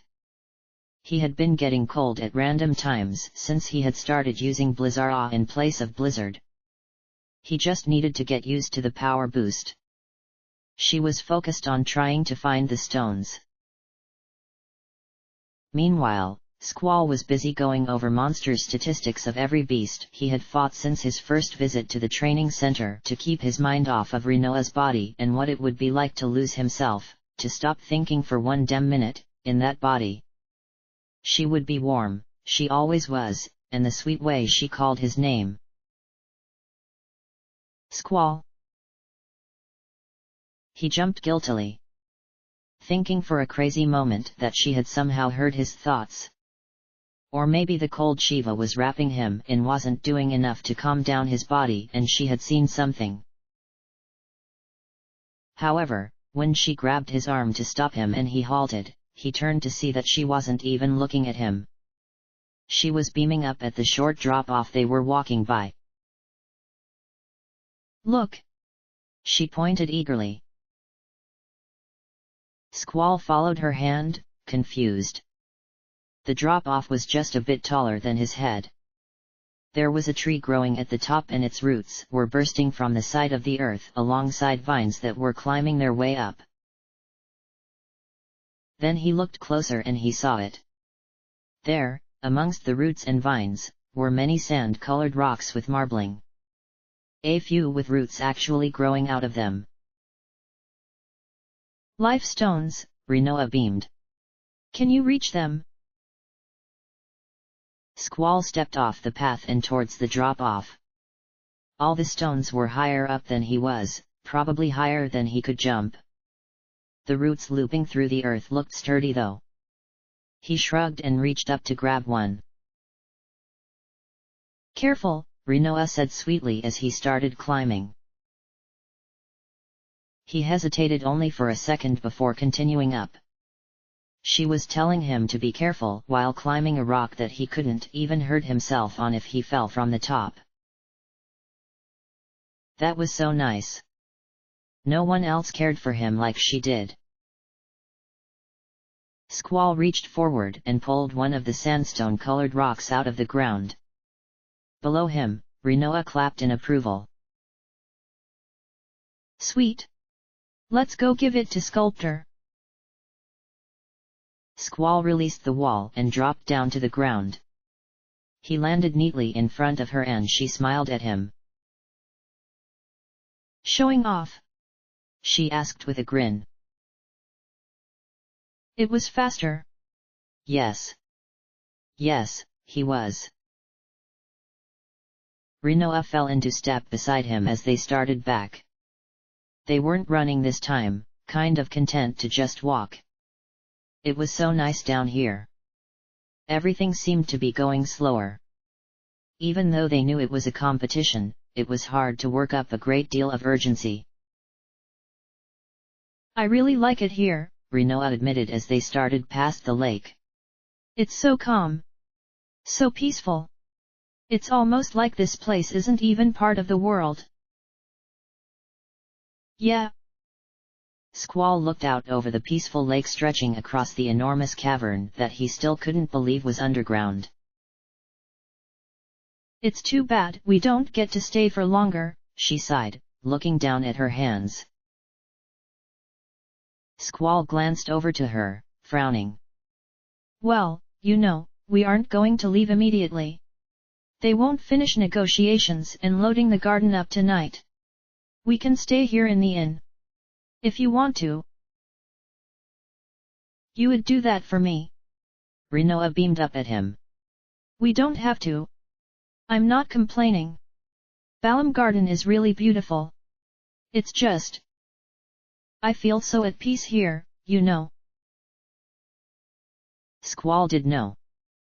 Standing in this place, it almost felt like all the responsibilities he had were fading from his mind. All that mattered was the lake, Rinoa's footsteps in time with his, and the sunshine pouring down over them. Simple. Easy. Wonderful. The two of them stepped into the workshop and walked back to where Sculptor was sanding down Laguna's thigh on the statue. He looked up as they approached and stood up straight. Is this it? Squall asked, holding out their prize. Yes. That's it. Sculptor beamed and took it from him gently in his large hands. Wonderful. All that's left is the water stone and the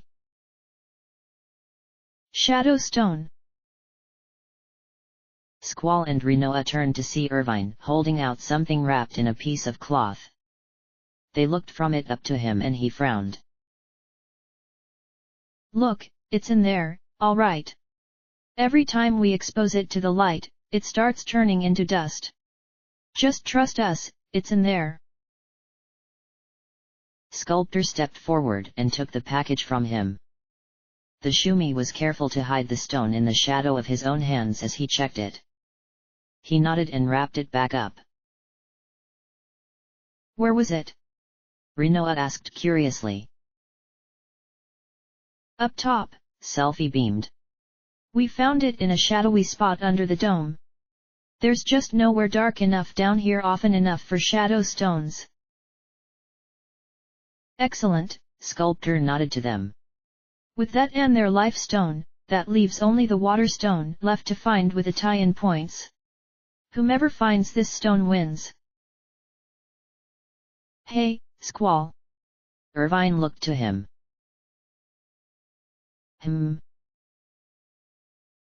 Think fast. Irvine grabbed Rinoa by her shoulders and threw her at him. Rinoa threw out her hands to catch herself. Squall grabbed her hand and spun her around. Rinoa spun with him and used their combined strength and momentum to slam her knee into Irvine's gut as he tried to run away. Coughing, he sank to his knees as Selfie cried out in surprise. I am not a bag of potatoes. Rinoa snapped at him. Stop throwing me around. Did you really think I would fall for that twice? Squall asked calmly, raising an eyebrow. Ow! Irvine grunted painfully, his voice strained. You've gotten stronger since you last hit me. Come on, Judge. Selfie beseeched him. That's got to be illegal, right? Some kind of foul. He did cheat last time, Sculptor said calmly, shrugging. Come on, Squall. Rinoa put her nose in the air and pulled him out. He didn't realize until she tugged on it that he was still holding her hand. He made no move to make her release him either. Until she released him herself at the water's edge. She dropped down and started pulling off her boots and rolling up her winter leggings. Her bare feet were strangely more erotic than Squall would have imagined the sight before actually seeing it. He was seeing a part of her naked that he hadn't before and he hungered for more. What are you waiting for? Rinoa asked, smiling as she set her shoes off to the side. She slipped Squall's jacket from her shoulders and gently folded it before putting it on her shoes. Then she untied her duster from her waist to fold and put on top of that. He wasn't really waiting for anything. He was just watching her get undressed and feeling hypnotized by the sight. He was physically disappointed to the point of almost feeling pain when she stopped there and stood up. Her dainty feet tiptoed across the dirt and into the water. She laughed at the coldness of it but didn't jump back in shock. Come on, Squall, she turned back to him, grinning. You're not going to start searching in your clothes, are you? Take your boots off and roll your pants up. Oh, what the hell? He was already here anyway. Squall kneeled down and did as she ordered. Pulling off his boots and socks and rolling up the leather of his pants before stepping in after her. Rinoa watched him do it and he couldn't begrudge her the act since he had done the same. It was kind of odd seeing him so undignified, Rinoa thought to herself as she ran her feet along the silty bottom of the cavern lake bed. He was such a proper guy that watching him roll up his pant legs was almost funny. He stepped in after her and she beamed at him. Want to separate and you'll look over there while I look over there? Squall asked, pointing first left then right. Rinoa beamed and grabbed onto his arm and held it like she was embracing him. She would have actually done that if she wasn't unsure of how he would react. No, I don't. We would find the stone faster. We probably would. If we lose, we have to be on the garden festival committee. I'm willing to risk it. Rinoa smiled at him as she pulled against him. Stay with me. Squall didn't attempt to fight her as she pulled him across the water so they could search. As they were wading across the shallows, Selfie and a wincing Irvine stepped from the workshop. They glared at them as they rushed towards the water. We'll find it first. Irvine told them firmly, reaching for his boots. Yeah. Yeah. Selfie kicked off her shoes quickly, throwing away her socks, before running into the water. Irvine had to roll up his pant legs, but he rushed in after her a moment later. The two of them split up to search around the pond, while Squall and Rinoa looked together in their area. The Shumi had done some terraforming to the area that was the lake. There was a layer of silt and soil for plants to grow on. However, despite that, it was still obviously a lake cavern. Squall could see, through the clear water, stalagmites growing up through the ground and the marks showing where the water had been wearing away at it for centuries. Look! Rinoa laughed, pointing. They even have fish. So they do, Squall nodded, seeing the flash of silver scales as it fled their presence. There were plenty of rocks here, none of which fit the requirements of what they were looking for. A spongiform, grey-blue rock in thin sheets. It was all marbled rock or regular earthen stone. Lovely, but rather unnecessary for them. As Selfie moved quickly across the water, probably missing many things, Irvine stayed back and very exactingly went over every inch with a sniper's patience. Meanwhile, Squall and Rinoa stayed close together as they moved deeper into the water. As the minutes dragged on, however, none of them found anything that even remotely looked to be the water stone. All the stones here were worn soft and smooth, nothing close to spongiform. Selfie started to become impatient and began complaining. The others, used to practicing patience, didn't let their lack of success irritate them. Squall was bent over, running his hands through the silt at the bottom to find the irregularly shaped rock when she struck out of her boredom. A sudden splash of cold water along his back and legs made him jump up and turn. Selfie was doubled over, laughing, after having kicked the water at him. How old are you? Squall asked, frowning as water dripped off of his back. Deliberately, he turned from her to see Rinoa covering her mouth with both hands, trying very hard not to let the laugh show on her face. Her eyes couldn't conceal it though, and Squall raised an eyebrow at her. Funny? He asked calmly. Rinoa shook her head, her hands still firmly on her face. Squall opened his mouth to tell her to get back to work when a second splash hit him. This time covering his head and flattening his hair against his scalp and face. He turned angrily to see Selfie had fallen down laughing and Irvine was whistling nonchalantly as he pretended to search an area all four of them had already covered. Seriously? Squall frowned, flicking off the water running down his hands. Not my fault you had your back to an enemy, Irvine smirked. Water rushed past Squall's head and splashed against Irvine's torso.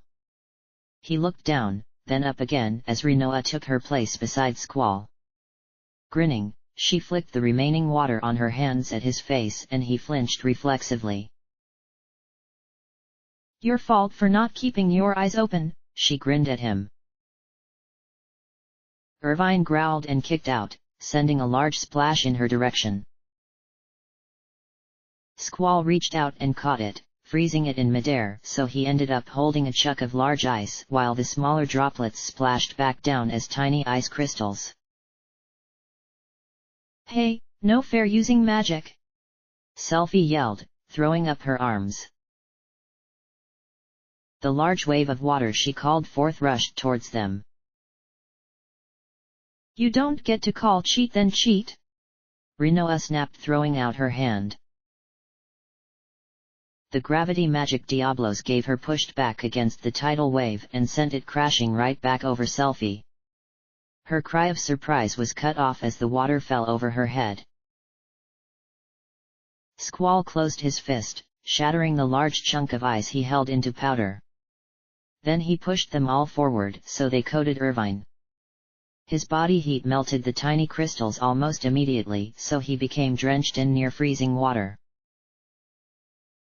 He cried out from the cold, his limbs locking up.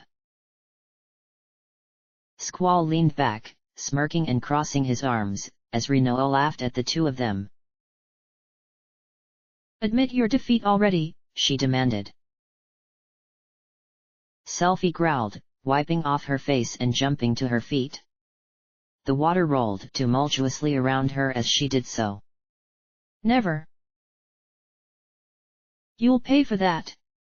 Irvine yelled, dropping his hand down into the water. His hand smacked against the rocky floor and sent it rolling only around Squall and Rinoa. She lost her balance, he did not. He reached out and caught her by the arm before she could fall. His eyes narrowed on them. "So be it." Attendant was humming as he fed the fish in the large aquarium that encircled the elder's home. The fish, ready to eat, had gathered around the area where he was sprinkling the food. Behind him, the elder was talking to Trader, who had come over to finalize the details of the trade agreement that he had reached with the garden representatives. Attendant moved down the tank, spreading out the distribution of food so that not only the larger fish would get to eat. In doing so, he moved in front of the elder's front window. It was not sight but the shrieks of laughter and outrage that were distinctly human that had his eyes raising. The large wave of water coming up out of the pond had him flinching back. His jaw dropped slightly as it turned to snow and crashed down over the 4 teenagers in the pond. It melted before hitting the water's surface so as not to ice the water itself. It soaked 2 of them, not the other 2. Elder," Attendant called out, frowning at the sight. "There's... well... What is it?" Elder asked calmly, standing. Unsure of how to phrase it, Attendant pointed out the window. The elder joined him at the window and looked out to see a large rock upending the girl with black hair into the water. She splashed down, jumped up, and sent a wave of water over the long-haired boy in one easy motion. "What are they doing?" Attendant frowned. Elder smiled at the epic splash battle being waged outside his home. XXX. Rinoa was panting and soaked as she collapsed back onto the bank of the pond. She didn't care about dirt covering her hair or clothes at this moment. She was so tired from the battle that she didn't really care about anything. Much calmer, Squall sat down next to her. He looked out into the pond where Selfie had disappeared under the water and Irvine was seated in the shallows. Getting wet didn't really matter since all 4 of them were soaked to the bone. "We didn't find the stone," Rinoa laughed breathlessly, turning her head to look at him. "I'm sure Selfie will find it," Squall shrugged, unconcerned. She had gone underwater to search the deeper parts of the pond with Leviathan's abilities. "Would you two like a towel?" Squall turned and Rinoa dropped her head back to look at the Shumi who had come up behind them. He wasn't one they had met yet, but he was holding 2 towels in his hands, smiling at them. "Thank you," Rinoa beamed, sitting up and reaching out. Squall took the second one and started running it through his hair as Rinoa wrapped herself in hers. He nodded his thanks as Rinoa sat back on her heels. "What's your name?" she asked him. "I am called Artisan," he nodded. "Very pleased to meet you." "I'm Rinoa. This is Squall." She introduced them. "Thanks for the towels. And, sorry for all the noise."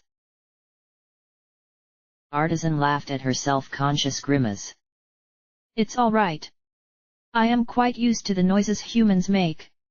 You're a very loud, boisterous sort of people. I rather like it." You do? Rinoa tilted her head curiously. Oh, yes. Artisan met humans like you once when I was traveling. The people I met were artisans like myself. They shared the same soul as we Shumi, though they were boisterous as humans. They were good people. Most Shumi are distrustful of outsiders, but not artisan. I know there are good humans in the world. Thank you, Rinoa beamed. What kind of stuff do you create, artisan?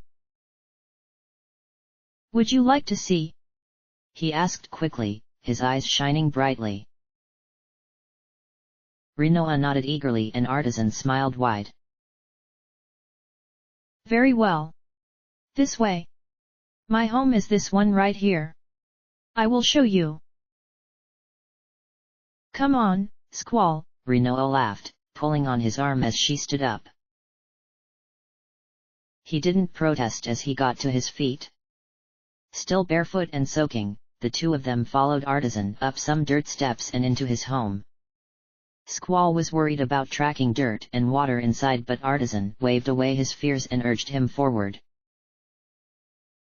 I shall show you my work, he said, reaching for a switch on the far wall in the kitchen area.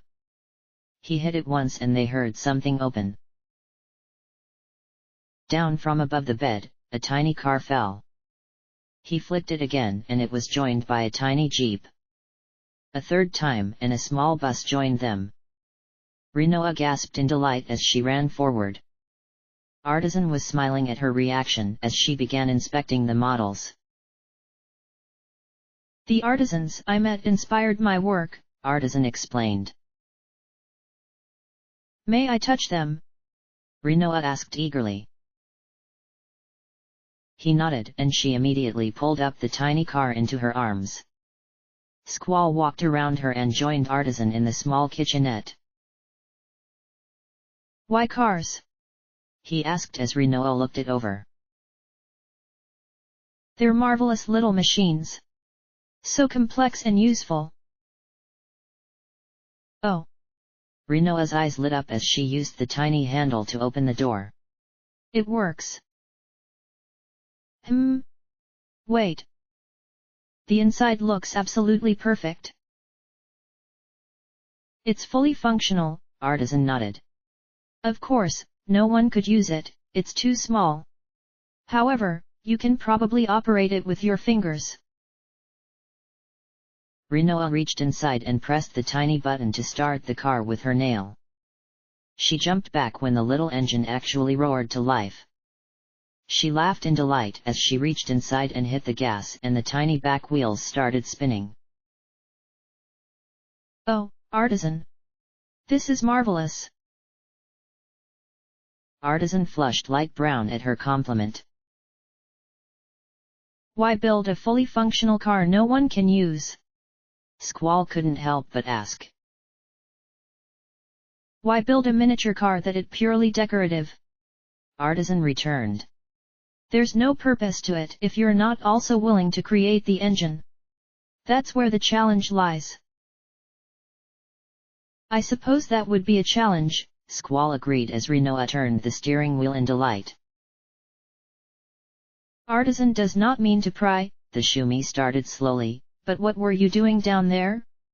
Before the water war started, I mean. We were looking for something for sculptor. Ah. Artisan did not mean to interrupt your task. It's all right. Selfie and Irvine will find what we're looking for. You are dripping wet. Sorry. I can leave if you would prefer. It is all right, Artisan smiled. If you wish, you can wring out your shirt in the sink. It will help a little, I would think. Squall nodded and turned around in the kitchenette. He was reaching for the hem of his shirt when his eyes gazed down into the sink and he paused. A dark blue, spongiform stone was resting in the center of the shallow basin. Squall reached down and took it in hand. Hey, Artisan, What's this? Artisan turned from Rinoa, who was now admiring the bus, to see what he was holding. Ah! That is Artisan's washing stone. Excellent for washing clothing. Would you like some soap to clean your shirt? No, I mean.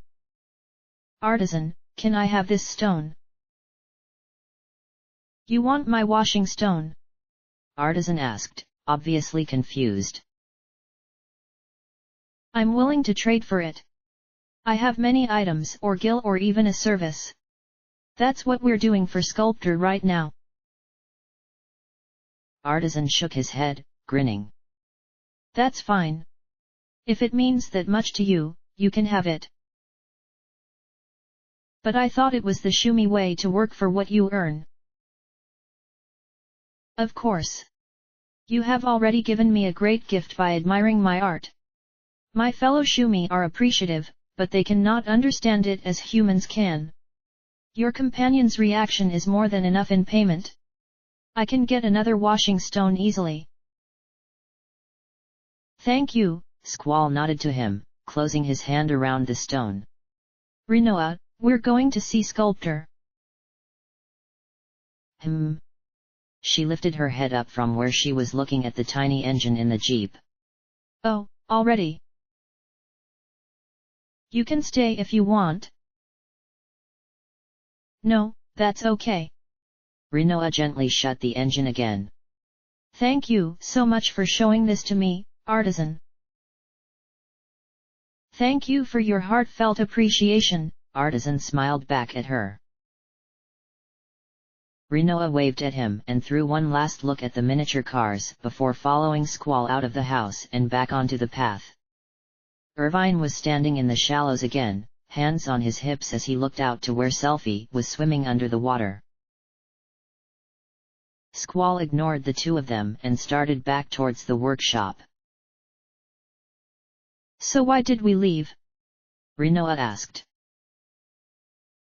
Squall opened his hand and showed her. She gasped. The water stone. Where did you find it? In Artisan's sink. Hey? What the? Why was it there? I don't know. Why call it the water stone if it's not in the water? That makes no sense. Why wouldn't they just name it the washing stone? I don't know, Squall shrugged. Rinoa shook her head as they stepped into the workshop. They made their way to the back where Sculptor was lining up a chisel with Laguna's calf. He turned as he heard them approach though and lowered the instrument. Did you get it? He asked. Is this it? Squall lifted the stone and showed it to him. Yes. Sculptor beamed and took the stone from his hand. That is the water stone. You've won the competition. Yes. Rinoa threw her fist in the air, laughing. I'm gonna go tell the others. She beamed at Squall before running out to let Selfie and Irvine know. Did you go swimming to find it? Sculptor asked, looking at the state of Squall's clothes.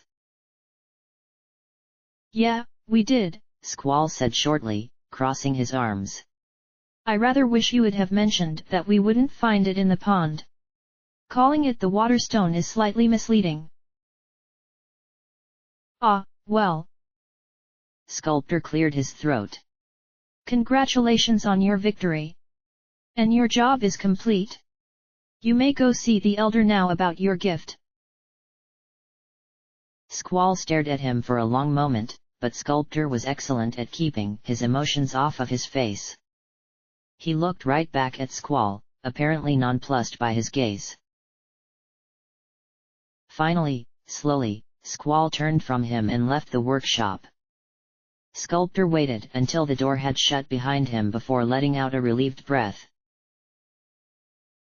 Outside, Selfie was seated on a rock in the pond, pouting, while Irvine tried to wring the water out of his long hair.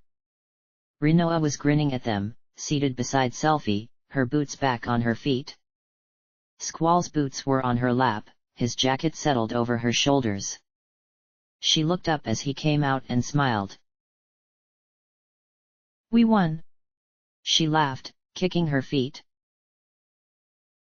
"My poor magazines," Irvine moaned sadly. "That collection is years old. Come on, Squall. Have a heart for once in your life. Forget your magazines." Selfie crossed her arms. "My new RPG. I was about to have it engraved. I expect them both gone by morning," Squall said ruthlessly. "You're so cold," Selfie cried pitifully. "I won't forget this, Leonhardt," Irvine vowed, leveling a finger at him. "What you are destroying today is not mere paper and ink.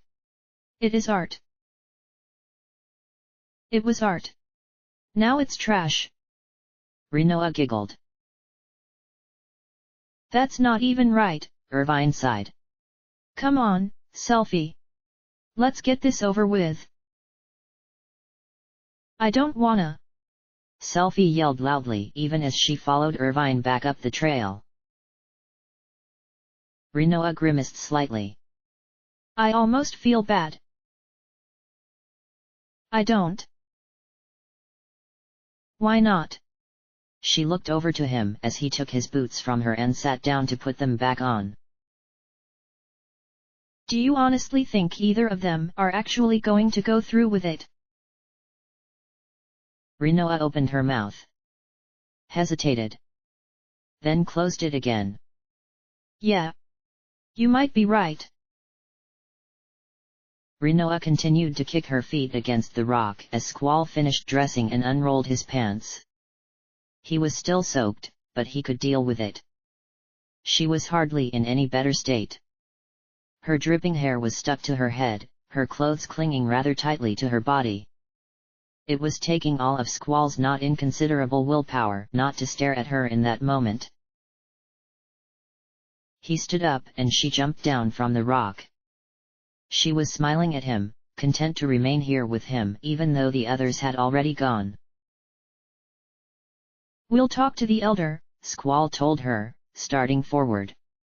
"Then we can rent a hotel room if you still want to stay here tonight." "Oh, Squall. So soon? I don't know if I'm ready." Rinoa dithered, pretending to blush and grabbing for her cheeks. Squall frowned at her. "What are you talking about? You're the one who wanted to stay here." Rinoa laughed and took his arm. "You're so awesome, do you know that?" Squall blinked, uncertain of what was going on. He felt like he had missed a cue somewhere along the line. She didn't look like she was mocking him, but what did he know? "Don't worry about it," Rinoa waved his confusion away. "You just keep on being yourself. I like you just like that anyway." Squall's eyebrow raised at her. The way she smiled as she leaned against his arm. He was really rather comfortable with her right there. Past the point of tolerating it and just being familiar with it. He was now starting to count on the weight of her head against his shoulder. She didn't release him until they were about to step into the elder's house. He could tell that she did so with some reluctance and he let her go with the same feeling. The elder was seated when they walked inside. Attendant tilted his head curiously at their damp state of dress but didn't comment on it. "You finished your task?" Attendant asked instead. "All the stone sculptor asked of us have been delivered?" Squall nodded. He was getting really curious now as to what this gift was. Attendant smiled and nodded. "Wonderful. The elder will now present you with a gift." All eyes turned to him as the elder got to his feet. He smiled at them pleasantly. For your services, it gives me great pleasure to present you with this. Squall was already taking an expectant step forward as the elder held out his hand. The large limb turned over and Squall stopped suddenly. There was nothing in his hand. The elder continued smiling. Squall stared down into his palm, confused. Behind him, Rinoa tilted her head curiously, frowning. Attendant looked between the three of them. Elder, attendant is having a hard time seeing it. The elder looked to him sweetly. Oh. He turned his palm down further, offering Squall a better look at it. He could see the crease lines in his hand, could count the extra knuckles in his long fingers, and could trace with his eyes the dark brown veins going down his wrist. He could not, however, see anything. There's nothing there, Rinoa said first, grabbing her elbow in confusion.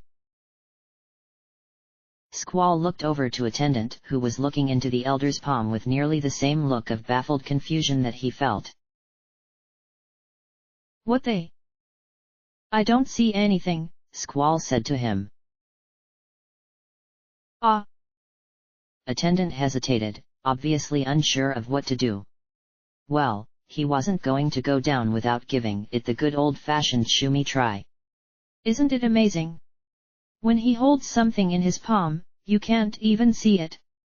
Such is the power of a person who has attained eldership. The elder took his hand back, still smiling peacefully. He was looking directly at Squall like this was completely normal. Squall looked between him and attendant, trying to make some sense of what was happening. So, what's the gift? Squall asked as politely as he was able. The last thing he wanted was to offend people who might very well become steady suppliers for the garden. At the same time, he just had to know what he was seeing. What else? Attendant stuttered, trying to find something reasonable to say. It is the honor of seeing his hand. Squall and Rinoa shared a look, but attendant pushed forward quickly, trying to follow up. These great hands have shoveled the earth, he said, his own hands moving with his speech as he put a bright smile on his face. These great hands have created wonders. These great hands justify his eldership. Wah! Rinoa's eyebrows creased. Was it a cultural thing? We are proud to send you off with this gift, attendant beamed at the two of them. Do stop by again. Good day. It was a rather hasty dismissal, but it was clear nonetheless. Squall and Rinoa shared another look before she shrugged and started to leave. Squall called out after her, telling her to wait up for him, and started after her. He didn't make it through the door before attendant called out again. Hold on. Squall turned back to see attendant hastily pulling something off of the elder's shelves. We forgot to give you a souvenir, he explained, smiling. It's embarrassing to present you with this silly thing after what we have already given you, but... Attendant stepped forward and he had something obviously in his hands this time. Squall reached out and let him place the object in his palm. Attendant drew back and Squall blinked to see a bright red feather that seemed to gleam with gold dust. What's this? He asked, lifting up to his eyes. It was iridescent and somehow warm. That is called a phoenix pinion, attendant explained, smiling at him. It's a rather rare item, but we have no problems giving it to you. It's beautiful, Squall nodded, wondering what he was to do with it. Was it decorative or? Indeed. The great phoenix sheds such feathers with each death and rebirth. They are said to contain the life force that makes his existence eternal. Wait, what? Squall lifted his eyes. Oh, yes. This feather is said to be able to return someone even from death. It is of little use to we Shumi, for we do not believe it is right to interfere in the natural cycle of life and death. However, for a warrior such as yourself, we thought it might prove more useful. Useful? If what attendant was saying was true, such a gift was worth more than all the gil in the world. And they were giving it to them in exchange for collecting some common stones. I don't. Thank you. Squall said in awe, lifting his eyes. Attendant nodded, smiling at him. And, please, do not be afraid to come by any time you wish. You may consider yourself to be an ally of the Shumi people. You are quite kind for outsiders. Cradling the feather like the priceless treasure it was, Squall stepped out of the home. Attendant waved happily at his retreating back as the door shut behind him. Rinoa was waiting on the path, thinking. She turned as he stepped outside. What's that? It's... Squall hesitated, unsure of how to describe it. He decided to go with short and clinical and explained to her what he had been told. Treating the fantastic feather carefully, he put it into his inventory as Rinoa watched it with her mouth open in a small O of incredulity. They just gave it to you? She asked, baffled. Squall shrugged. They insisted. I wasn't going to say no. Especially after that hand thing. Rinoa frowned, tilting her head. Do you think that maybe that hand honor thing was true? Squall opened his mouth, hesitated, then opened it again. Finally, he shrugged. Maybe. Who's to say? It might be true. You notice he's kept his hands concealed since we met him. Yeah. He's pretty subdued. Rinoa agreed. I've never really met a person in power so humble. Squall nodded, casting his eyes around the enormous cavern. Judging from this place, the Shumi people are pretty advanced. So they can't be stupid. They probably knew that hand thing wasn't going to impress us, even if it is an honor for their people. That's why they also gave us the feather. To try to show us honor in their own way. They really admire Laguna here. Hein knows why. And since we know him, they wanted to treat us kindly. A friend of a friend kind of thing. Their kind gesture just came out weird, that's all. But at least they tried. I think, overall, it was a decent, heartfelt welcome. Especially between two such different cultures. I didn't really think of it that way. Rinoa grabbed her elbow, smiling sweetly. That's really nice. It's funny. Squall looked back over the elder's home. The elder humbly concealed his hands. Norg meanwhile showed them off constantly. It takes all kinds, Rinoa shrugged, smiling gently. Her heart was warmed by the sweetness of the Shumi people. So very different from Norg. Squall nodded, agreeing with her. Inside the home, attendant carefully looked out the window. He could see the humans talking, but he couldn't make out what they were saying. What a sham, he sighed at his own lies. They probably know. Of course, the elder laughed in delight. There was a fierce shrewdness in his eyes and a keen intelligence in hers. They are so young yet they carry such heavy burdens. It is a shame. Elder sighed. In a different time, those two would still be considered children. The great cataclysm 80 years ago ruined the youth of today for all humans. Elder. Attendant tilted his head, confused. Elder shook his head. You are too young to remember. It's all right. Those two? The weight of destiny is heavy on them.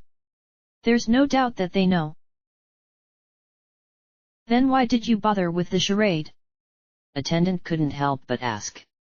You should have just said here, there's nothing. Why bother pretending to give them a gift at all? We are lucky we had that feather or we would look like fools. I did not want to give them material things, the elder explained, frowning softly at his attendant. I wanted to give them a moment of peace, of fun, and our heartfelt welcome. They are still so young, I wanted them to remember what that means. Even if only for a short time. Attendant looked at him critically. Sounds like a poor excuse. The rudeness of his one words didn't register in attendant's mind until elder smiled at him quite peacefully. He turned away from him, his voice was honeyed when he spoke. I have an assignment for you. Yes. Attendant asked carefully. I want you to assist sculptor in the shop. You will not rest or sleep until the statue of Master Laguna is completed. What? Attendant's mouth fell open. Wait a minute. Why you misunderstood me, elder? Please. Mercy. The elder continued to smile quite peacefully. His attendant would make a great elder someday, of that he was sure. He wouldn't be his attendant if elder believed otherwise. However, he was still young and had a great deal to learn. When attendant saw no mercy on his elder's face, his body slumped. No.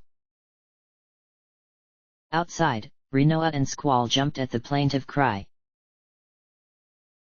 What was that? Squall frowned, looking at her. End of chapter.